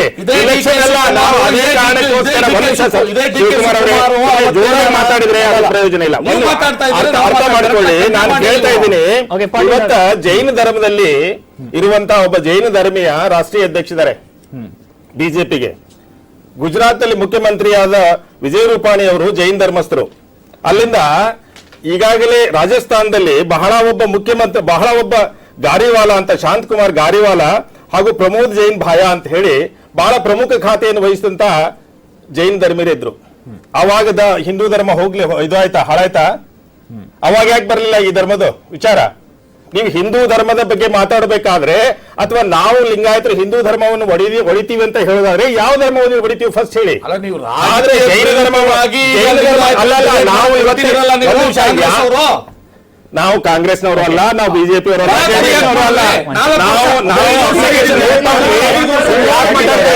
ನಾವು ನಿಮ್ಮ ಪಕ್ಷದವರು. ಬಲಗೈ ಕಾಂಗ್ರೆಸ್ ಆದ್ರೆ ಎಡಗೈ ಬಿಜೆಪಿ ಜೆಡಿಎಸ್ ಇರ್ಬೋದು. ನನಗೆ ಪಕ್ಷದ ಲೇಬಲ್ ಹಾಕ್ಬೇಡ್ರಿ, ಪಕ್ಷದ ಲೇಬಲ್ ಹಾಕ್ಬೇಡಿ ನನಗೆ. ಏನ್ ಮಾಡ್ತಿದ್ರು? ಅಲ್ಲ ಅವ್ರನ್ನ ಕೇಳಿ, ಅವ್ರನ್ನ ಕೇಳಿ, ನನ್ನೇನ್ ಕೇಳ್ತೀರಿ? ನೀವು ಕೇಳಿ. ಶಿವಕುಮಾರ್ ಏನೋ ಮಾತಾಡ್ತೀರಲ್ಲ ನೀವು. ನನಗೆ ಬಿಜೆಪಿನೂ ಅಷ್ಟೇ, ಕಾಂಗ್ರೆಸ್ ಅಷ್ಟೇ, ಜೆಡಿಎಸ್ ಅಷ್ಟೇ, ನನಗೆ ಯಾವ ಪಕ್ಷನೂ ಬೇಕಾಗಿಲ್ಲ. ನಾನೊಬ್ಬ ಲಿಂಗಾಯತ ಧರ್ಮೀಯ ಅಷ್ಟೇ. ನೀವು ಜೈನಿಸಂ ಬಗ್ಗೆ ಉಲ್ಲೇಖ ಮಾಡಿದ್ರಿ. ಆದ್ರೆ ಎರಡು ಬೇರೆ ಬೇರೆ ಸಂಗತಿಗಳು ಇನ್ವಾಲ್ವ್ ಆಗಿದ್ರು. ಜೈನಿಸಂ ಅಲ್ಲಿ ಅವರು ಒಕ್ಕಲಿಂದ ಕೇಳಿದ್ರು, ಪ್ರಾಕ್ಟೀಸಸ್ ಬೇರೆ ಇದೆ ಅಂತ ಎಸ್ಟಾಬ್ಲಿಷ್ ಮಾಡಕ್ಕಾಯ್ತು. ಸೇಮ್ ಉಪಾಧ್ಯಾಯವರೇ, ಸೇಮ್ ಇದೆ. ಜೈನಿಸಂ ಅಲ್ಲಿ ಸೇಮ್ ಗ್ರೂಪ್ಗಳಿದಾವೆ, ಬೌದ್ಧಿಸಂದಲ್ಲಿ ಗ್ರೂಪ್ಗಳಿದಾವೆ, ಇವನ್ ಕ್ರಿಶ್ಚಿಯನಿಟಿಯಲ್ಲಿ ಗ್ರೂಪ್ಗಳಿದಾವೆ, ಮೊಹಮ್ಮಡಿಯನಲ್ಲಿ ಗ್ರೂಪ್ಗಳಿದಾವೆ, ಎಲ್ಲಾ ಧರ್ಮಗಳಲ್ಲಿ ಗ್ರೂಪ್ಗಳಿದಾವೆ, ಎಲ್ಲಾ ಧರ್ಮಗಳಲ್ಲಿ ಒಳಜಾತಿಗಳಿದಾವೆ. ಲಿಂಗಾಯತ ಧರ್ಮಗಳು ಇರುವಂತಹ ಒಳಜಾತಿಗಳು ಎಲ್ಲಾ ಧರ್ಮಗಳಿದಾವೆ. ಎಲ್ಲಾ ಧರ್ಮಗಳಲ್ಲಿನೂ ಇವನ್ ಕ್ರಿಶ್ಚಿಯನ್ರಲ್ಲಿ ಕೂಡ ಜಗತ್ತಿನ ದೊಡ್ಡ ಧರ್ಮವಾದ ಕ್ರಿಶ್ಚಿಯನ್ ಗೊತ್ತಿರುವ ಹಾಗೆ ಅಲ್ಲಿ ಕೂಡ ವಾಪಸ್ ಬರ್ತೀನಿ, ಬ್ರೇಕ್ ತೊಳ್ಬೇಕು, ನಾನು ಬರ್ತೀನಿ. ಪ್ರಾಕ್ಟೀಸಸ್ ತುಂಬಾ ವಿಭಿನ್ನವಾಗಿದ್ವಾ ಜೈನಿಸಂ ಅಲ್ಲಿ? ಅದಕ್ಕೆ ಆ ಮೈನಾರಿಟಿ ರಿಲಿಜನ್ ಟ್ಯಾಕ್ಸ್ ಸಿಗ್ತಾ ಜೈನಿಸಂಗೆ? ಚರ್ಚೆ ಮಾಡೋಣ ಒಂದು ಬ್ರೇಕ್ ನಂತರ. ನೀವು ನೋಡ್ತಾ ಇದ್ದೀರಾ ನ್ಯೂಸ್ ಎಕ್ಸ್ ಪ್ರೈಮ್ ಡಿಬೇಟ್. ಇನ್ನು ಕಾಂಗ್ರೆಸ್ಗೆ ತನ್ನ ಹಿಂದಿನ ಸರ್ಕಾರದ ನಿರ್ಧಾರವನ್ನ ಹೇಗೆ ಒಪ್ಕೊಳ್ಳೋದು ಅಥವಾ ಹೆಂಗೆ ಸಮಜಾಯಿಷಿ ಕೊಡೋದು ಅನ್ನೋದ್ರಲ್ಲಿ ಒಂದಿಷ್ಟು ಕಷ್ಟ ಆಗ್ತಾ ಇದೆಯಾ? ಹಾಗೆ ಬಿಜೆಪಿ ಅವರ ಬಗ್ಗೆ ಪಾಟೀಲ್ ಅವರು ಒಂದು ಉಲ್ಲೇಖ ಮಾಡ್ತಾ ಇದ್ರು. ನೀವ್ ಹೇಳೋದು ಬಿಜೆಪಿ ಕೂಡ ದ್ವಂದ್ವ ನೀತಿ ಅನುಸರಿಸ್ತಾ ಇತ್ತು. ಪರದೇಶಕ್ಕೆ ಹೋದ್ರೆ, ಲಂಡನ್ಗೆ ಹೋದ್ರೆ ಪ್ರಧಾನಮಂತ್ರಿಗಳು ಬಸವಣ್ಣವರಿಗೆ ಹಾರ ಹಾಕ್ತಾರೆ, ಬಸವಣ್ಣನ ಗಂಟೆಗಟ್ಟಲೆ ಹೊಗಳ್ತಾರೆ. ಆ ದೆಹಲಿಯಲ್ಲಿ ಸಭೆ ಮಾಡಿದಾಗ ಗಂಟೆಗಟ್ಟಲೆ ಬಸವಣ್ಣನ ಬಗ್ಗೆ ಹೊಗಳ್ತಾರೆ. ಬಸವಣ್ಣನ ತತ್ವವನ್ನು ಆಧರಿಸಿರುವಂತಹ ಒಂದು ಲಿಂಗಾಯತ ಧರ್ಮಕ್ಕೆ ನಾವು ಮಾನ್ಯತೆ ಕೊಡಿ ಅಂದ್ರೆ ಮಾನ್ಯತೆ ಕೊಡಲ್ಲ. ಇದು ದ್ವಂದ್ವ ನೀತಿ ಅಲ್ಲ, ಇದು ಬಹಳ ಖತರ್ನಾಕ್ ನೀತಿ ಇದು. ಅದನ್ನ ನಾನು ಕೇಳ್ತಾ ಇದ್ದೀನಿ. ಆದ್ರೆ ಇದೇ ದ್ವಂದ್ವ ನೀತಿಯನ್ನು ಉಳಿದ ಧರ್ಮಗಳಿಗೆ ಯಾಕೋ ಅನ್ವಯಿಸ್ತಾ ಇಲ್ಲ ನೀವು? ಬೌದ್ಧ ಧರ್ಮಕ್ಕೆ ಯಾಕೆ ಅನ್ವಯಿಸ್ತಾ ಇಲ್ಲ? ಜೈನಿಗೆ ಯಾಕೆ ಅನ್ವಯಿಸ್ತಾ ಇಲ್ಲ? ಸಿಖ್ಖರಿಗೆ ಯಾಕೆ ಅನ್ವಯಿಸ್ತಾ ಇಲ್ಲ ನೀವು? ಯಾವ ಧರ್ಮ ನೀವು ಮೊದಲದನ್ನ ಅರ್ಥ ಮಾಡ್ಕೊಳ್ಳಿ. ರಾಜಕೀಯ ಮಾಡ್ತಿದ್ದೀರಾ ಧರ್ಮದಲ್ಲಿ? ಮಾಡ್ತಾ ಇದ್ದೀರಾ? ಇನ್ನೊಂದು ಪ್ರಶ್ನೆ ಕೇಳಕ್ ಇಷ್ಟಪಡ್ತೀನಿ ನಾನು ಬಿಜೆಪಿ ಸ್ನೇಹಿತರಿಗೆ. ಏನಪ್ಪಾ ಅಂದ್ರೆ ಕಾಂಗ್ರೆಸ್ನವರು ಬಿಜೆಪಿ ಸ್ನೇಹಿತರಿಗೆ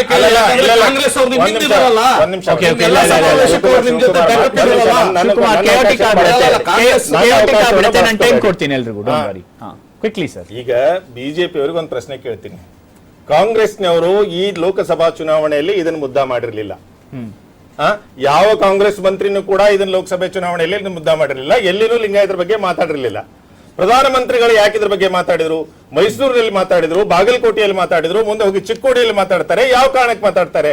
ಇದರ ಅರ್ಥ ಲಿಂಗಾಯತರಿಂದ ಹೆದರಿಕೆ ಇದೆ ಅಂದಂಗಾಯ್ತಲ್ಲ. ಈಗಾಗಲೇ ಯಡಿಯೂರಪ್ಪನವರು ಹೇಳಿದ್ದಾರೆ, ಲಿಂಗಾಯತ ಧರ್ಮದಿಂದ ನಾನು ಕಳ್ಕೊಂಡೆ, ನಾನು ಅಧಿಕಾರಕ್ಕೆ ಬರಬೇಕಾಗಿತ್ತು, ಕಳ್ಕೊಂಡೆ ಅಂತ ಹೇಳಿ. ಇದರ ಅರ್ಥ ನೀವು ಲೋಕಸಭೆಯಲ್ಲಿ ಕೂಡ ಸೋಲುವಂತ ಹೆದರಿಕೆ ನಿಮಗಿದೆ ಹಾಗಿದ್ರೆ ನ್ಯೂಟ್ರಲ್ ಆಗಿ ನೋಡೋದಾದ್ರೆ ಕಳೆದ ಬಾರಿ 17-18 ರ್ಯಾಲಿಗಳು ಮಾಡಿದ್ರು ಪ್ರಧಾನಮಂತ್ರಿಗಳು, ಇದ್ರ ಬಗ್ಗೆ ಮಾತಾಡ್ಲಿಲ್ಲ. ಅಮಿತ್ ಶಾ ಅವರು ಒಂದು close door of camera meeting ಮಾಡ್ತಾರೆ ಎಲ್ಲಾ ಶರಣರ ಜೊತೆ. ಅಲ್ಲಿ ಕ್ಯಾಮ್ರಾ ಬಿಡಲ್ಲ, ಅಲ್ಲಿ ಮಾತಾಡ್ತಾರೆ ಅಷ್ಟೇ.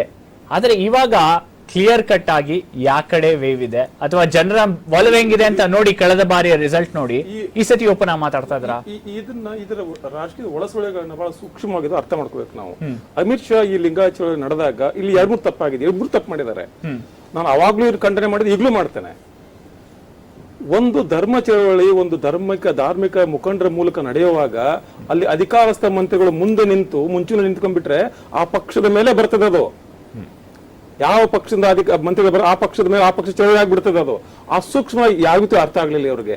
ಹೇಳಿದ್ರಲ್ಲ ನಮ್ಮ ಪಾಟೀಲ್ರು, ಏನೋ ಜೈನ್ ಯಾರು ಮಂತ್ರಿಗಳು ಆ ರಾಷ್ಟ್ರದ ನೋಡಿ, BD Jatti, SR Kanthi, Veerendra Patil, Bommai, Jagadish Shettar, J H. Patel, B S. Yediyurappa 8 ಜನ ಲಿಂಗಾಯತ ಇಷ್ಟು ಜನ ಲಿಂಗಾಯತ ಮುಖ್ಯಮಂತ್ರಿಗಳಾದ್ರು ಇವ್ರಿಗೆ ಯಾರಿಗೂ ತಾವು ಲಿಂಗಾಯತ್ ಯಾರು ವೀರಶೈವ ಗೊತ್ತಿರ್ಲಿಲ್ಲ. ಈಗ ಅವ್ರ ಯಾಕೆ ಕೈ ಹಾಕ್ಲಿಲ್ಲ? ಸ್ವಾಮಿ ನಾನು ಮುಗಿಸ್ತೇನೆ ಪಾಟೀಲ್, ನಾನು ಮುಗಿಸ್ತೇನೆ. ಇವ್ರ ಅದ್ರ ಬಗ್ಗೆ ತಲೆ ಕೆಡಿಸ್ಕೊಳ್ಳೋದು. ಒಮ್ಮಿಂದೊಮ್ಮೆಲೆ ಯಾರೋ ಚಿಂತಕ ತಲೆ ಇದೊಂದು ತುಗಟ್ ಹತ್ತಿ ಬಿಡ್ತದೆ, ಹಿನ್ನೆಲೆ ಇಲ್ಲ ಮುನ್ನೆಲೆ ಇಲ್ಲ, ತಗೊಂಡೋಗಿ ಅರ್ಜಿ ಕೊಡ್ತಾರೆ. ಸಿದ್ದರಾಮಯ್ಯ ಅವ್ರಿಗೆ ಯಾರು ಅಡ್ವೈಸ್ ಮಾಡ್ತಾರೆ ಗೊತ್ತಿಲ್ಲ.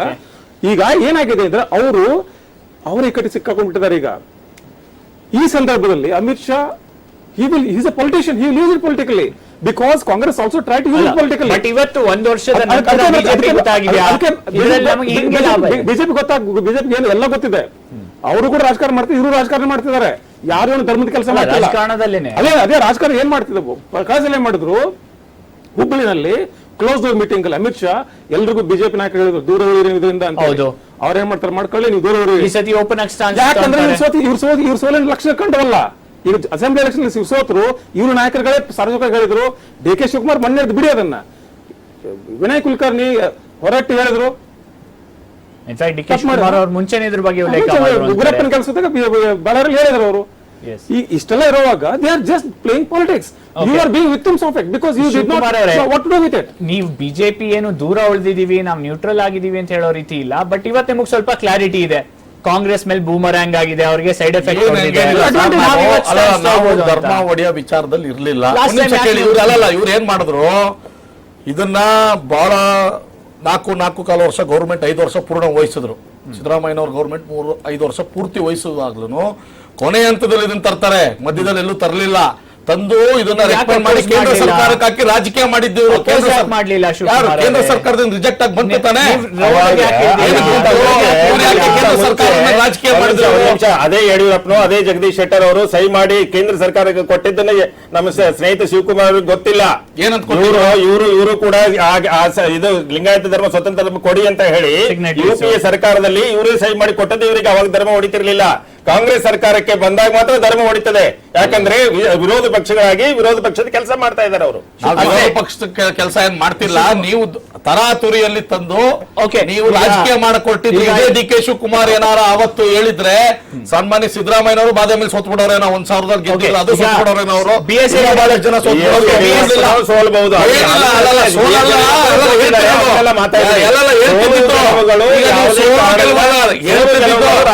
ರಾಜಕೀಯ ವ್ಯಕ್ತಿ ಯಾವ ಕಾಂಗ್ರೆಸ್ ಯಾಕೆ ಹೇಳಿ ಓಟ್ ಸಂಬಂಧ ಇಲ್ಲ ಅಂತ. ಎಷ್ಟು ಜನ ಬಿಜೆಪಿ ನಾಯಕರು ಅವತ್ತು ರೋಡ್ಗಿಳಿದ್ರು ನನ್ಗಂತೂ ಜ್ಞಾಪಕ ಇಲ್ಲ. ಇನ್ಫ್ಯಾಕ್ಟ್ ನನಗೆ ಕ್ಲಿಯರ್ ಕಟ್ ಆಗಿ ಜ್ಞಾಪಕ ಇದೆ, ಕ್ಯಾಬಿನೆಟ್ ಡಿಸಿಷನ್ ತಗೊಳತ್ತೆ, ನಾವ್ ಇದನ್ನ ಸೆಂಟ್ರಲ್ ಗವರ್ಮೆಂಟ್ ರೆಕಮೆಂಡ್ ಮಾಡ್ತೀವಿ ಅಂತ. B.S. ಯಡಿಯೂರಪ್ಪ ಅವರು ಅವತ್ತು ಸಂಜೆ ಒಂದು ಬ್ರೀಫಿಂಗು ಮಾಡಲ್ಲ, ಬೈಟು ಕೊಡಲ್ಲ. ಮಾರನೇ ದಿನ ಒಂದು ಸ್ಟೇಟ್ಮೆಂಟ್ ರಿಲೀಸ್ ಮಾಡ್ತಾರೆ, ತುಂಬಾನೇ safe and very carefully worded statement. ಬಿಜೆಪಿನೂ ಅವತ್ತು ಒಂದು ದ್ವಂದ್ವದಲ್ಲಿತ್ತು, ಸಪೋರ್ಟ್ ಮಾಡ್ಬೇಕಾ ಓಪನ್ ಆಗಿ ಅಪೋಸ್ ಮಾಡ್ಬೇಕಾ ಅಂತ. ಪ್ರೊಟೆಸ್ಟ್ ಯಾಕೆ ಮಾಡ್ಲಿಲ್ಲ ನೀವು? ದ್ವಂದ್ವ ಅಲ್ಲ ಸರ್, ಇದೊಂದು ಧರ್ಮದ ವಿಚಾರ ಬಂದಾಗ ಅವರು ಕಾಂಗ್ರೆಸ್ ಅವರು ಇದನ್ನ ಕಾನ್ಫಿಡೆಂಟ್ ಆಗಿದ್ರೆ ಧರ್ಮ ಯಡಿಯೂರಪ್ಪನವ್ರು ಏನ್ ಮಾಡಿದ್ರು ಅಂದ್ರೆ ಶಿವಕುಮಾರ ಸ್ವಾಮಿಗಳ ಮೇಲೆ ಹಾಕಿದ್ರು. ಅಲ್ಲಿಂದ ಇಲ್ಲಿ ಇದು ಲಿಂಗಾಯತ ಇದು ವೀರಶೈವ ಮಹಾಸಭಾದ ಮೇಲೆ ಒಳಗೋಗಿ ಈಚೆ ಬಂದು ಶಿವಕುಮಾರ್ ಸ್ವಾಮಿಗಳು ಒಪ್ಕೊಂಡಿದ್ದಾರೆ ಅಂತ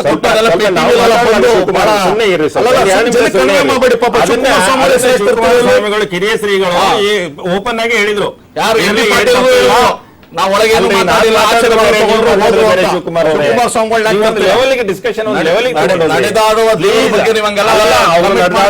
ಅವ್ರ ದೇವರಿಗೆ ನಮ್ಮ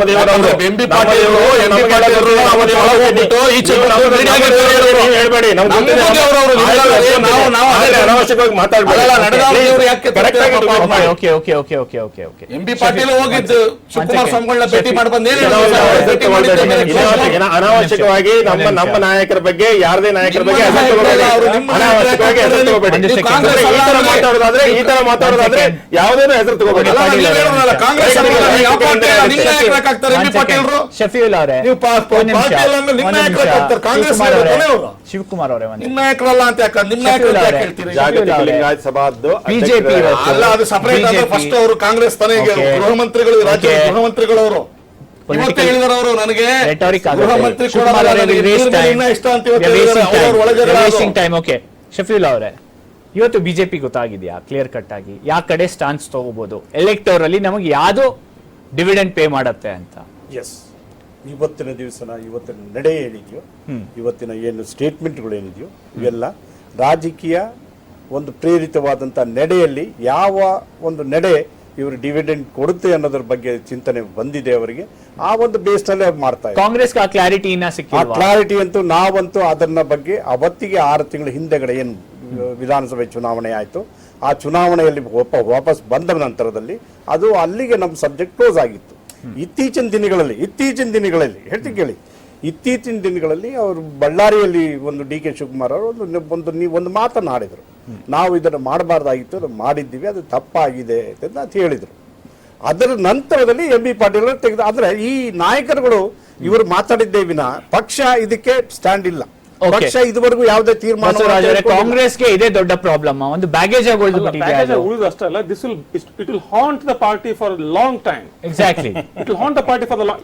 ಒಂದು ಇಲ್ಲಿ ಕೇಳಿ, ಎಂ ಬಿ ಪಾಟೀಲ್ ಗೃಹ ಮಂತ್ರಿನೂ ಒಂದು ಧಾರ್ಮಿಕ ಸಂಸ್ಥೆ ಮುಖ್ಯಸ್ಥರನ್ನು ನಿರ್ಧಾರ ಮಾಡ್ಕೋಬೇಕು. ಶಿಕ್ಷಣ ಸಂಸ್ಥೆ ಅಧ್ಯಕ್ಷ ಬೇರೆ. It is a religious institution that they built. ಅದರ ಅಧ್ಯಕ್ಷನು ಗೃಹ ಮಂತ್ರಿ ಎರಡರಲ್ಲಿ ಒಂದನ್ನು ಆಯ್ಕೆ ಮಾಡ್ಕೋಬೇಕು. There is a constitutional conflict of interest. It's a constitutional conflict of interest. ಅವಾಗಲೂ ಇತ್ತು. ದೇಶದ ಪ್ರಧಾನಮಂತ್ರಿ ಹಿಂದೂನೋ ಅಥವಾ ಮುಸ್ಲಿಂ? ಮೊದಲು ಅದನ್ನ ಹೇಳಿ. ಹಾಗಿದ್ದರೆ ಧರ್ಮದ ಬಗ್ಗೆ ಹೇಳ್ಕೊಳ್ತಾ ಲಿಂಗಾಯತು ಯಾವ ತರ ಮೋದಿ ನಾನು ಹಿಂದೂ ಅಂತ ಹೇಳ್ಕೊಳ್ತಾರಲ್ಲ, ಅದೇ ತರ ಎಂ ಬಿ ಪಾಟೀಲ್ ಲಿಂಗಾಯತ್ ಹೇಳ್ಕೊಳ್ತಾರೆ. ಅದ್ರಲ್ಲಿ ಏನ್ ತಪ್ಪಿದೆ? ಯಾವಾಗ ಪ್ರಧಾನಮಂತ್ರಿ ನಾನು ಹಿಂದೂ ಅಂತ ಹೇಳ್ಕೋಬೇಕಾದ್ರೆ ಒಬ್ಬ ರಾಜ್ಯ ಮಂತ್ರಿ ನಾನು ಲಿಂಗಾಯತ್ ಅಂತ ಹೇಳ್ಕೊಳ್ತಾರೆ. ಅದ್ರಲ್ಲಿ ತಪ್ಪು ನಿಮ್ಮ ಸಣ್ಣತನವನ್ನು ತೋರಿಸ್ಕೊಡ್ತದೆ. ನಿಮ್ ಚಿಂತನೆ ಏನಂದ್ರೆ ನಿಮ್ಮ ಧರ್ಮವನ್ನ ಖಾಸಗಿಯಾಗಿ ಇಟ್ಕೋಬೇಕು. ಅಲ್ಲ, ಅದನ್ನೇ ಪ್ರಧಾನಮಂತ್ರಿ ಹೇಳಿ ನಾನು ಗರ್ವದಿಂದ ಹಿಂದೂ ಅಂತ ಹೇಳ್ಕೊಳ್ತಾ ಇರ್ಬೇಕಾದ್ರೆ ಅದನ್ನೇ ಪ್ರಧಾನಮಂತ್ರಿಗೆ ಹೇಳಿ. ಪ್ರಧಾನಮಂತ್ರಿಗೂ RSS. The Prime Minister is not heading any. He is telling that. He is saying that. I am Hindu. Proudly I am saying I am Hindu. I am proudly I am saying I am Hindu. What is the impact? You cannot head an institution. Now Hindu. You can say he will say he is Muslim. Proudly he will say yes. But he cannot head a Muslim institution. You know, the religious institution. There is a constitutional conflict there. What you asked earlier, you are not sticking to that. First of all, I am asking you. I am just asking you. I am telling you. If you are sticking to the Prime Minister is a Hindu, then why not M.B. Patil cannot become a Lingayat? No, but he can become Lingayat. Do you understand? Do you have common sense? Okay, Patil ಅವರ ಪ್ರಶ್ನೆ ಇರೋದಿಲ್ಲಿ ಅವರು ಚಡ್ಡಿ ಹಾಕೊಂಡು ಅಂತ ಹೇಳ್ತಾರೆ.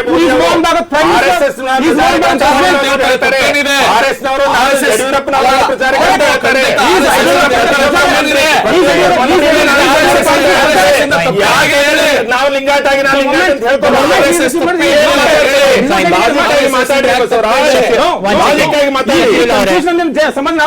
ಶಫೀಲ್ ಅವರೇ,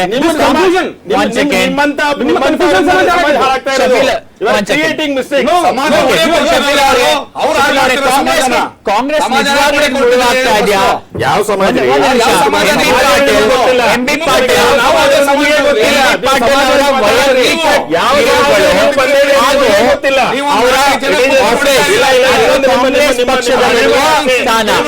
conflicting ಆಗಿದೆಯಾ?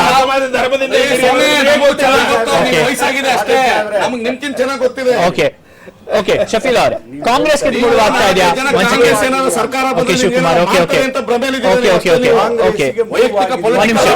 ಶಿವಕುಮಾರ್, ಸಣ್ಣ ಮನುಷ್ಯನ ಚಿಂತನೆ.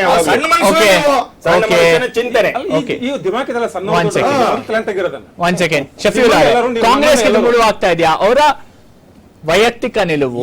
ಹಾಗೆ ಈ ಸಾರಿಯ ಚುನಾವಣೆಯಲ್ಲಿ ಅಂದ್ರೆ 2019 ಲೋಕಸಭಾ ಚುನಾವಣೆಯಲ್ಲಿ ಆ ಇಶ್ಯೂ ಇಂದ ನಮಗೆ ಯಾವುದೇ ತೊಂದರೆ ಆಗಿಲ್ಲ. ಅಂದ್ರೆ ಆಗುವ ಅವಕಾಶ ವೈಯಕ್ತಿಕ ನಿಲುವು ಪದೇ ಪದೇ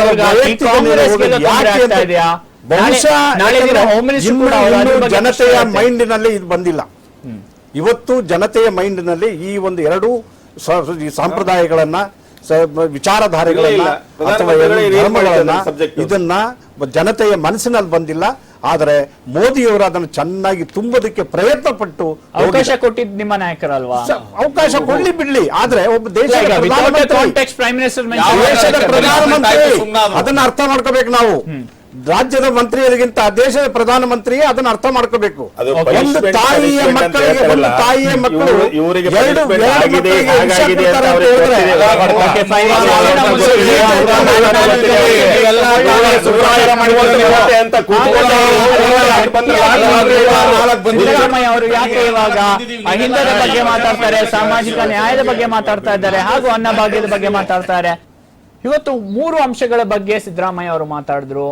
ಹೆಡ್ಲೈನ್ಸ್ ಆಯ್ತು ಕೆಲವೊಂದು ಕಡೆ. ಒಂದು, ನಾನು ಮತ್ತೆ ಮುಖ್ಯಮಂತ್ರಿ ಆದ್ರೆ ಅಂತ ಹೇಳಿದ್ರು.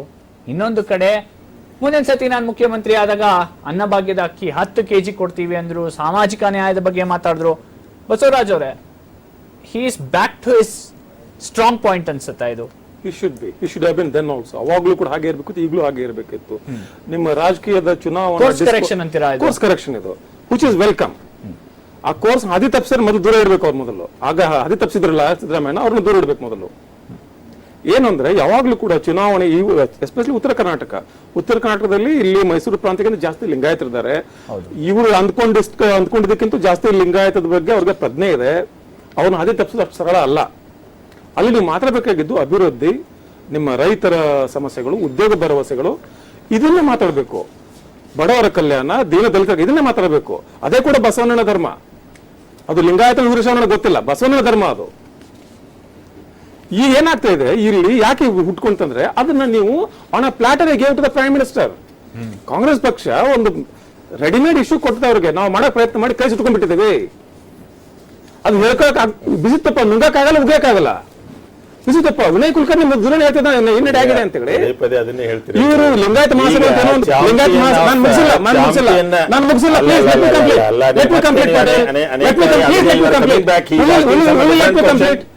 ಕಂಪ್ಲೀಟ್.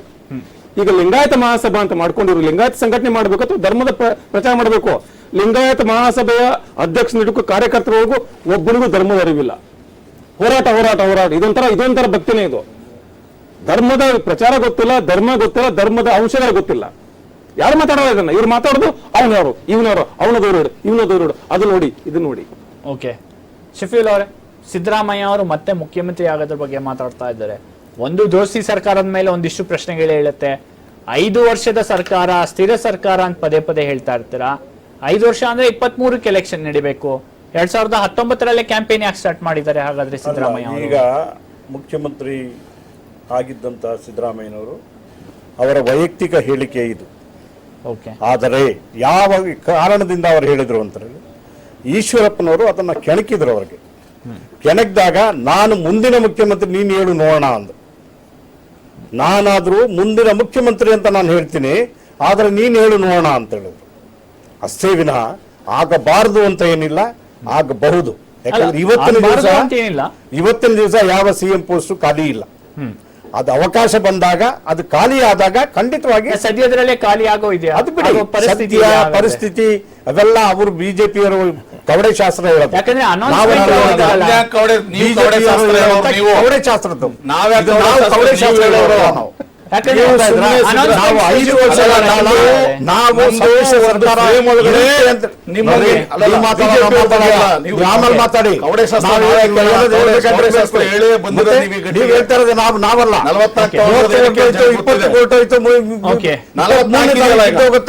24ನೇ ತಾರೀಕು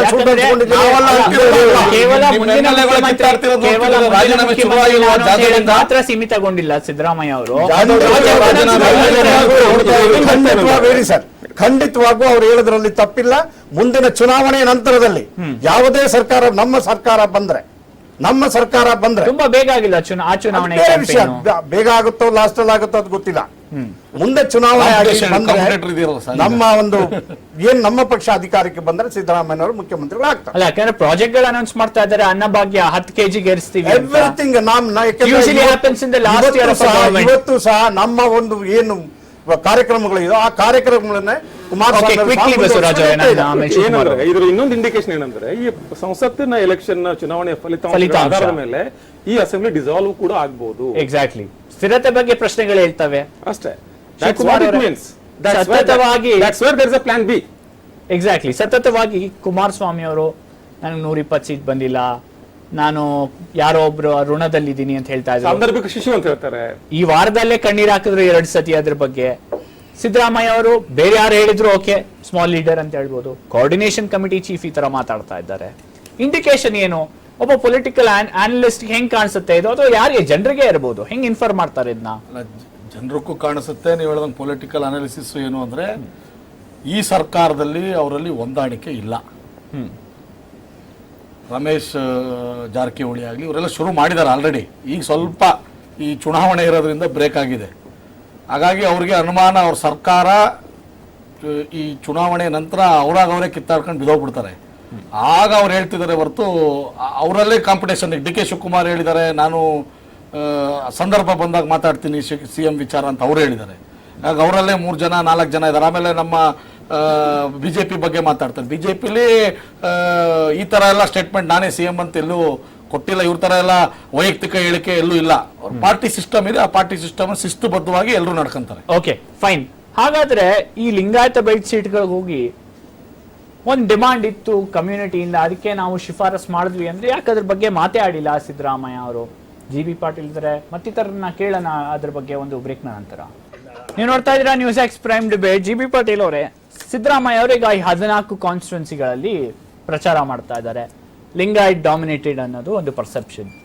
ನಿಜವಾಗ್ಲೂ ಮಾಸಸ್ ಇಂದ ಆ ಒಂದು ಡಿಮಾಂಡ್ ಇದ್ದಿದ್ರೆ ಪ್ರತ್ಯೇಕ ಧರ್ಮಕ್ಕೆ, ಐಡಿಯಲಿ ಸಿದ್ದರಾಮಯ್ಯ ಅವರು ಅದ್ರ ಬಗ್ಗೆ ಉಲ್ಲೇಖ ಮಾಡಬೇಕಿತ್ತು, ಮಾತಾಡಬೇಕಿತ್ತು.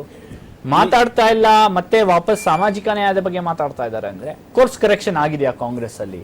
ಅದು ಸ್ವಲ್ಪ ಕರೆಕ್ಷನ್ ಮಾಡಕ್ಕೆ ಇಷ್ಟಪಡ್ತೀನಿ. ಯಾಕಂದ್ರೆ ಈಗಾಗಲೇ ಲಿಂಗಾಯತ ಧರ್ಮದ ಬಗ್ಗೆ ಸಿದ್ದರಾಮಯ್ಯನವರು ತಮ್ಮ ಹಳೆಯ ಸರ್ಕಾರದಲ್ಲಿ ನಿರ್ಣಯ ತಗೊಂಡು ಕರ್ನಾಟಕ ರಾಜ್ಯದಲ್ಲಿ ಲಾಗು ಮಾಡಿ ಕೇಂದ್ರ ಸರ್ಕಾರದ ಒಪ್ಪಿಗೆಗಾಗಿ ಕಳಿಸಿದ್ದಾರೆ. ಇಲ್ಲಿ ರಾಜ್ಯ ಸರ್ಕಾರದ ಕೆಲಸ ಮುಗಿದು ಹೋಗಿದೆ. ಕೇಂದ್ರ ಸರ್ಕಾರದವರು ಯಾವ್ದಾವ್ದೋ ಫೈಲ್ ಸ್ಟಡಿ ಮಾಡಿದೆ, ಸಬೂಬು ಹೇಳಿ ಇನ್ನೂ ಸಂಪೂರ್ಣವಾಗಿ ರಿಜೆಕ್ಟು ಮಾಡಿಲ್ಲ, ಯಾವುದೋ ಸಬೂಬು ಹೇಳಿ ತಿರುಗಿ ಕಳಿಸಿದ್ದಾರೆ.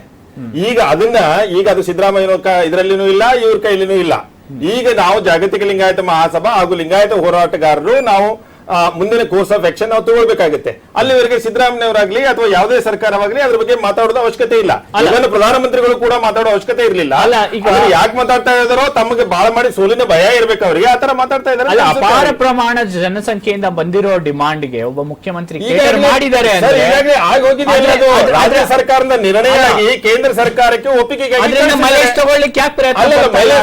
ಮೈಲೇಜ್ ತಗೊಳ್ಬೇಕು ಅಥವಾ ಬಿಡಬೇಕು ಅದು ಅವರಿಗೆ ಬಿಟ್ಟದ ವಿಷಯ. ಅದನ್ನ ಹೇಳ್ತಾ ಇಲ್ಲ ನಾವು. ಈಗಾಗಲೇ ಅದ್ರದ್ದು ಜನ ತೀರ್ಮಾನ ಕೊಟ್ಟಿದ್ದಾರೆ. ಬಿಜೆಪಿ ಅವರು ನಾವು ಅಧಿಕಾರಕ್ಕೆ ಬಂದೇ ಬಿಟ್ಟಿವೆ ಅನ್ನುವಂತ ಇದರಲ್ಲಿ ಇರುವಂತಹ ಸ್ಥಿತಿಯಲ್ಲಿ ಅವರು ಲಿಂಗಾಯತ ನಿರ್ಣಯ ಕೊಟ್ಟು ಎಲ್ಲಿ ಅವ್ರನ್ನ ಕೂಡಿಸ್ಬೇಕು ಅಲ್ಲಿ ಕೂಡಿಸಿದ್ದಾರೆ. ಅದರಿಂದ ಇವನ್ ಕಾಂಗ್ರೆಸ್ ಸರ್ಕಾರ ಹಾಗೂ JDS ಸರ್ಕಾರ ಇವತ್ತು ಅಟ್ಲೀಸ್ಟ್ ಒಂದು ಮೈತ್ರಿ ಸರ್ಕಾರ ರಚಿಸಿಕೊಂಡಿದ್ದಾರೆ. ಇಲ್ಲದೆ ಹೋಗಿದ್ರೆ ಕಾಂಗ್ರೆಸ್ಗೂ ಸ್ಥಿತಿ ಏನಾಗ್ತಿತ್ತು ಅಥವಾ ಬಿಜೆಪಿ ಏನಾಗ್ತಿತ್ತು ಅದು ಯಾವ್ದು ಬರೋಬ್ಬರಿ 42 ಸೀಟ್ ಕಳ್ಕೊಂತು. ಅಲ್ಲ ಅದು ಅಲ್ಲಲ್ಲ, ನೀವು ಆ ತರ ಮಾತಾಡಿದ್ರೆ ನಾನು ಬಹಳ ಡಿಟೇಲ್ ಆಗಿ ಹಿಸ್ಟ್ರಿ ನಾನು ಓಪನ್ ಮಾಡ್ಬೇಕಾಗುತ್ತೆ, ಡಿಟೇಲ್ ಹಿಸ್ಟ್ರಿ ಓಪನ್ ಮಾಡ್ಬೇಕಾಗುತ್ತೆ. ಮಾಡು ಅಂದ್ರೆ ಮಾಡ್ತೀನಿ ಟೈಮ್ ಕೊಟ್ರೆ. ಆದ್ರೆ ಕಾರಣ ಏನಪ್ಪಾ ಅಂದ್ರೆ ಪರ್ಸೆಪ್ಷನ್ ಇರೋದು ಒಂದು ವಿಷಯ ಅವ್ರಿಗೆ ಒಂದು ಇದು ಮಾಡ್ತಾ ಇದ್ದೀನಿ. ಇವತ್ತು ಏನು 14 ಕ್ಷೇತ್ರಗಳು ಚುನಾವಣೆ ಆಗಿದೆಯೋ, ಈ ಚುನಾವಣೆ ಬೆಂಟಲ್ಲಿ 21 ಸೀಟ್ ನಾವು ಕಳ್ಕೊಂಡಿದ್ದೀವಿ. ಹಿಂದಿನ ಅಸೆಂಬ್ಲಿ ಚುನಾವಣೆ ಇಲ್ಲ 11 ಸೀಟ್ ಹೆಚ್ಚಿಗೆ ತಗೊಂಡಿದ್ದೀರಿ. ಆ ಶಫೀಲ್ ಅವರೇ ತಪ್ಪು ಮಾತಾಡ್ತಾ ಇದ್ರಿ. ನೀವು ಎರಡನೇ ಬಾರಿ ತಪ್ಪು ಮಾಡ್ತಾ ಇದ್ರಿ. ಎರಡನೇ ಬಾರಿ ತಪ್ಪು ಮಾಡ್ತಾ ಇದ್ರಿ ಶಫೀಲ್ ಅವರೇ. ಕಾಂಗ್ರೆಸ್ನವರು ಎರಡನೇ ಬಾರಿ ತಪ್ಪು ಮಾಡ್ತಾ ಇದ್ರಿ. ನೀವು ಗಳಿಸಿದ ಓಟ್ಗಳನ್ನು ನೀವೇ ಕಳ್ಕೊಳ್ತಾ ಇದ್ರಿ. ನೀವು ಗಳಿಸಿದ ಓಟ್ಗಳನ್ನು ನೀವೇ ಕಳ್ಕೊಳ್ತಾ ಇದ್ರಿ. ಎಚ್ಚರಿಕೆ ಇರಲಿ. ಕಾರಣ ಏನಕ್ಕೆ ನೀವು ಹೇಳ್ತಾ ಇದ್ರಿ, ತಪ್ಪು ಹೇಳ್ತಾ ಇದ್ರಿ. ಯಾಕಂದ್ರೆ ನಾವು 11 ಸೀಟುಗಳನ್ನು ಕಾಂಗ್ರೆಸ್ಗೆ ಹೆಚ್ಚಿಗೆ ದೊರಕಿದ್ದಾರೆ. ಲಿಂಗಾಯತ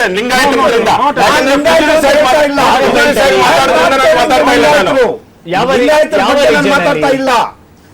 ನಾವು ಎಲ್ಲೆಲ್ಲಿ ರ್ಯಾಲಿ ಮಾಡಿದೇವಲ್ಲ ಅಲ್ಲಿ ಕಾಂಗ್ರೆಸ್ಗೆ ಚೆನ್ನಾಗಿ ಸೀಟ್ಗಳು ಬಂದಿದೆ.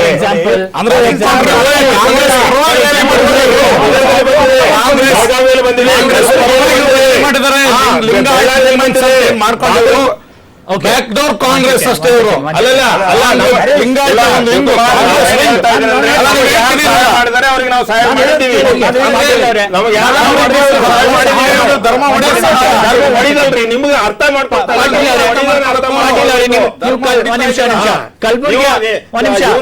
ಯಡಿಯೂರಪ್ಪನ ಮುಖ್ಯಮಂತ್ರಿ ಮಾಡಿದಾರೆ ಅವರೆಲ್ಲರೂ ಧರ್ಮ ಹೊಡೆಯೋದು. Okay, ಈಗ ಮೋದಿ ಬಗ್ಗೆ ಮಾತಾಡಿದವರೆಲ್ಲರೂ Okay, one second. ಮಾಡ್ಕೊಂಡಿದ್ದೀರಿ, ಅದು ತಪ್ಪು. ಓಕೆ ಪಾಟೀಲ್ ಸಾಹೇಬ್ರೆ, ನಾವು ಒಂದು ವಿಷಯಗಳು ಹೇಳಕ್ ಬಯಸ್ತೀನಿ. ನಾನು ನಾರ್ತ್ ಕರ್ನಾಟಕದ ಬಗ್ಗೆ ನಾನು ಮಾತಾಡ್ತಾ ಇಲ್ಲ, ಸೌತ್ ಕರ್ನಾಟಕದ ಬಗ್ಗೆ ನಾನು ಮಾತಾಡ್ತಿದ್ದೇನೆ. ಮೈಸೂರಿನಲ್ಲಿ 7 ಸ್ಥಾನಗಳಿತ್ತು, ಆದ್ರೆ ಇವತ್ತು ಒಂದೇ ಆಯ್ತು. ಮಂಡ್ಯದಲ್ಲಿ ಒಂದು ಇಲ್ದಂಗೆ ಆಯ್ತು. ಹಾಸನದಲ್ಲಿ ಒಂದು ಇಲ್ದಂಗೆ ಆಯ್ತು. ತುಮಕೂರಲ್ಲಿ ಒಂದು ಇಲ್ದಂಗೆ ಆಯ್ತು. ರಾಮನಗರದಲ್ಲಿ ಒಂದು ಇಲ್ದಂಗೆ ಆಯ್ತು. ಇದೆಲ್ಲ ಸೇರಿಸಿ ಏನಾಯ್ತು? ಯಾರದಕ್ಕೆ ಜವಾಬ್ದಾರಿ? ಲಿಂಗಾಯತರ ಜವಾಬ್ದಾರಿಯಾ? ಲಿಂಗಾಯತ ಯಾರು ಹೊರಬೇಕಾದ್ರು ಒಂದ್ ನಿಮಿಷ, ಒಂದ್ ಸೆಕೆಂಡ್. ಪಾಟೀಲ್ ಅವರೇ, ನೀವು ಕಲಬುರ್ಗಿ, ಬೆಳಗಾವಿ, ಬೀದರ್ ಉಲ್ಲೇಖ ಮಾಡ್ತೀರಾ? ಟ್ರೆಡಿಷನಲ್ ಕಾಂಗ್ರೆಸ್ ಸ್ಟ್ರಾಂಗ್ ಹೋಲ್ಡ್ಗಳಲ್ಲ ಇವು. ಅಲ್ಲರಿ, ಇಲ್ಲಿ ಕೂಡ traditional Congress, Mandya traditional strong hold ಅಲ್ವಾ? ರಾಮನಗರ ಟ್ರೆಡಿಷನಲ್ ಅಲ್ವಾ? ಅಥವಾ ತುಮಕೂರು ಟ್ರೆಡಿಷನಲ್ ಕಾಂಗ್ರೆಸ್ ಅಲ್ವಾ? ಅದಕ್ಕೆ ಬೇರೆ ಅನಾಲಿಸಿಸ್ ಇದೆ. 20 ಸಚಿವರು ಸೋತಿಲ್ವಾ?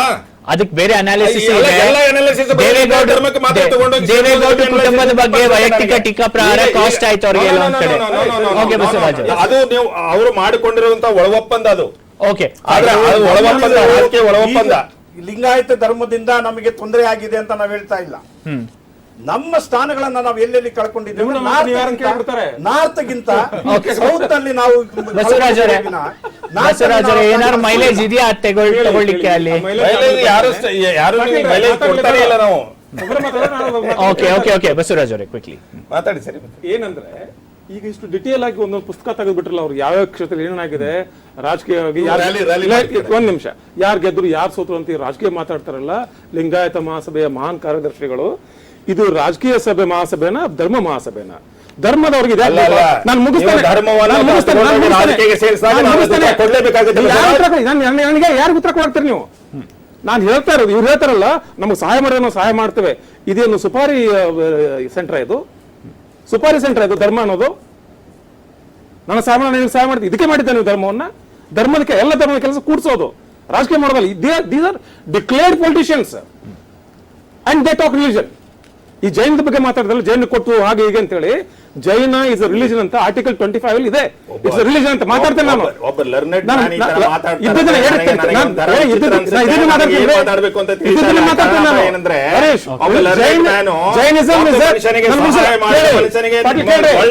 ರಿಟರ್ನ್ ಸಹಾಯ ಮಾಡೋದು ಧರ್ಮದ ಏನ್ ಒಳ್ಳೇದ್ರಿ? ಅರ್ಥ ಮಾಡ್ಕೊಳ್ಳೋದು ಅಂತ ನೀವು ಯಾವಾಗ ಬಂದಿದ್ದಾರೆ ಅಂದ್ರೆ ಕರಿಬೇಕಾದ್ರೆ ನಮ್ಮ ಧರ್ಮ ನಮ್ಮವ ಅಂತ ಹೇಳಿದ್ದಾರೆ. ನಾವು ಅವರಿಗೆ ಮುಂದಿನ ಸಲ ಬಿಜೆಪಿ ಅವರು ನಮಗೆ ಸಹಾಯ ಮಾಡಿದ್ರೆ ನಾವು ಅವರಿಗೆ ಕೂಡ ಅವ್ರ ಸೂಪರ್ ಸೆಂಟರ್ ಇದ್ದಾರೆ. ಇದಕ್ಕೆ ಏನ್ ನಮ್ಮ ಧರ್ಮಕ್ಕೆ ನಮ್ಗೆ ಯಾರು ಕೊಡ್ತಾರೆ?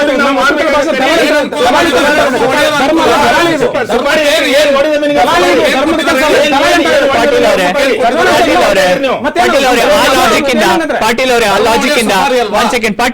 ಆ ಲಾಜಿಕ್ ಇಂದ ಓಪನ್ ಆಗಿ ಬಿಜೆಪಿ ಅಪೋಸ್ ಮಾಡ್ಬೇಕಾಗತ್ತ? ನೀವೇ ಹೇಳಿದ್ರಿ ನಮಗ್ ಸಪೋರ್ಟ್ ಮಾಡ್ದವ್ರಿಗೆ ಮಾಡ್ತೀವಿ, ನಮ್ ಜೊತೆ ನಾವ್ ನಿಲ್ಲಲ್ಲ ಅಂತ. ನಮ್ಮ ಧರ್ಮದವರು ಎಲ್ಲಾ ಪಕ್ಷಗಳಲ್ಲಿದ್ದಾರೆ. ಲಿಂಗಾಯತ ಧರ್ಮೀಯರು ಬಿಜೆಪಿಯಲ್ಲಿ ಇದ್ದಾರೆ, ಕಾಂಗ್ರೆಸ್ ನಲ್ಲಿ ಇದ್ದಾರೆ, ಜೆಡಿಎಸ್ ನಲ್ಲಿ ಇದ್ದಾರೆ. ಅಂದ್ರೆ ನಾವು ಅದನ್ನ ಕೇಳ್ತಾ ಇಲ್ಲ. ನಾವು ಎಲ್ಲರಿಗೂ ಕೇಳ್ತಾ ಇದೀವಿ. ಈಗಪ್ಪ ಅಂದ್ರೆ ನಮ್ಮ ನ್ಯಾಯ ನಿಷ್ಠೆ ಇದ್ರ ಪ್ರಕಾರ, ನಮ್ಮ ದಾಖಲೆಗಳ ಪ್ರಕಾರ ನಮ್ಮ ಧರ್ಮ ಆಗ್ಬೇಕಾಗಿದೆ. ಹಿಂದೆ I'll give you. They're failing to. Okay, very they're failing on the constitution. They're failing on the constitution. No. Article 25 says Jain is a religion. Later on, it was made into a minority. Minor status is not constitutional status. Yes. It is an administrative order. Whereas Lingayat asking same constitutional there is no provision. You are not understanding what is our logic. Go and ask to Chandar. There is no provision. There is no provision. There is no provision. There is no provision in the constitution to make a new religion. You are unnecessary talking. There is no provision. Listen to me. We are asking don't shout. Just listen to me. We are asking there is no constitutional provision. We are asking as good as there is no constitutional provision. As good as okay, running out of time. Provision like that. Okay. Okay, ನಾನು final comments ಬೇಕಷ್ಟೇ. ಶಫೀಲ್ ಅವರೇ, ಈ ಒಂದು ಸಮ್ಮಿಶ್ರ ಸರ್ಕಾರ ಏನಿದೆ, ದೋಸ್ತಿ ಸರ್ಕಾರ 23ನೇ ತಾರೀಕು ಆದ್ರ ಮೇಲೆ ಅದು ಉಳಿಯತಾನ, ಅದ್ರ ಬಗ್ಗೆ ಒಂದಿಷ್ಟು ಪ್ರಶ್ನೆ ಆಲ್ರೆಡಿ ಇತ್ತು. ಅದಕ್ಕೆ ಸೊಪ್ಪು ಹಾಕಿರೋದು ಇವತ್ತು ಸಿದ್ದರಾಮಯ್ಯ ಅವರ ಸ್ಟೇಟ್ಮೆಂಟ್ಗಳು. ಕಾಂಗ್ರೆಸ್ ಹೈಕಮಾಂಡ್ ಒಂದು ಮಾತಾಡ್ತಾ ಇದೆ, ಲೋಕಲ್ ಲೀಡರ್ಶಿಪ್ ಬೇರೆ ಮಾತಾಡ್ತಾ ಇದೆಯಾ? ಇಲ್ಲಿ ಸಿದ್ದರಾಮಯ್ಯನವರು ಏನು ತಪ್ಪು ಮಾತಾಡಿಲ್ಲ. ಓಕೆ, ಅವರು ಮುಂದಿನ ಮುಖ್ಯಮಂತ್ರಿ ಅಂತ ಹೇಳಿದ್ರೆ ಚುನಾವಣೆ ಆದ ನಂತರದಲ್ಲಿ ನಮ್ಮ ಪಕ್ಷ ಅಧಿಕಾರಕ್ಕೆ ಬರುವ ಅವಕಾಶವಿದ್ದಾಗ ಖಂಡಿತವಾಗಿ ಅವರು ಆಗೋದಕ್ಕೆ ಅವರು ಪ್ರಯತ್ನ ಪಡ್ತಾರೆ. ಅದರಲ್ಲಿ ಏನು ತಪ್ಪಿಲ್ಲ. ಆದ್ರೆ ಓಕೆ, ಇನ್ನೊಂದು ವಿಷಯದಲ್ಲಿ ಈ ಎರಡೂ ಧರ್ಮಗಳ ಸೂಕ್ಷ್ಮ ವಿಚಾರದಲ್ಲಿ ನಾವಿನ್ನೂ ಅದರ ಬಗ್ಗೆ ಯಾವುದೇ ಒಂದು ತೀರ್ಮಾನಗಳನ್ನಾಗ್ಲಿ ಯಾವುದೇ ಒಂದು ಇದನ್ನಾಗ್ಲಿ ತೆಗೆದುಕೊಂಡಿಲ್ಲ. ಓಕೆ, ಆ ನಿರ್ಧಾರ ಒಂದು ವರ್ಷ ಆಗಿದೆ, ಇನ್ನ ಕೂಡ ಕಾಂಗ್ರೆಸ್ಗೆ ಕ್ಲೋಸರ್ ಕೊಡಕ್ ಆಗ್ತಾ ಇಲ್ವಾ? ಅದಕ್ಕೆ ಅದು ಕೊಡೋದು ಹಿರಿಯರು. ಅದು ಏನ್ closure. ಕ್ಲೋಸರ್ ಯಾವ ರೀತಿ ಆಗುತ್ತೆ ಟೈಮ್ ಇಸ್ ಕ್ಲೋಸರ್ ಅಂತ ಇದೆ ಕಾಂಗ್ರೆಸ್. ರಾಜ್ಯ ಸರ್ಕಾರದವರು ಕ್ಲೋಸರ್ ಕೊಟ್ಟಿದ್ದಾರೆ, ನೀವು ಅನಾವಶ್ಯಕವಾಗಿ ಇದ್ರ ಮಾಡ್ತಾ ಶಿವಕುಮಾರ್ ಅವರೇ ಕ್ವಿಕ್ಲಿ. ಈಗ ಏನಿದೆ ಸರ್, ನಮ್ಮ ಪಾಟೀಲ್ ಹೇಳಿದ್ರು ಕೇಂದ್ರ ಸರ್ಕಾರ ಮೋದಿ ಸರ್ಕಾರ ವಾಪಸ್ ಇದು ಮಾಡ್ತು ಅಂತ. ಇವಾಗ ಇನ್ನು ಚುನಾವಣೆ ನಡೀತಾ ಇದೆ, ಧೈರ್ಯವಾಗಿದ್ರೆ ಇನ್ನ 4 ದಿವಸ, ಇವತ್ತು 19 ಇನ್ನು ಚುನಾವಣೆ ನಡೀತಾ ಇದೆ. ಧೈರ್ಯವಾಗಿ ಸಿದ್ದರಾಮಯ್ಯನವರು, ರಾಹುಲ್ ಗಾಂಧಿ ಅವರು ಅನೌನ್ಸ್ ಮಾಡಲಿ, ನಿಮ್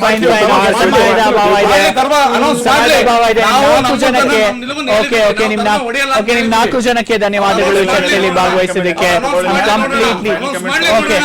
completely out of time sir, will have to debate it once again. ಇದೇ ಹೊತ್ತಿನ ವಿಶೇಷ. ನೋಡ್ತಾ ಇರಿ ನ್ಯೂಸ್ ಎಕ್ಸ್ ಕನ್ನಡ.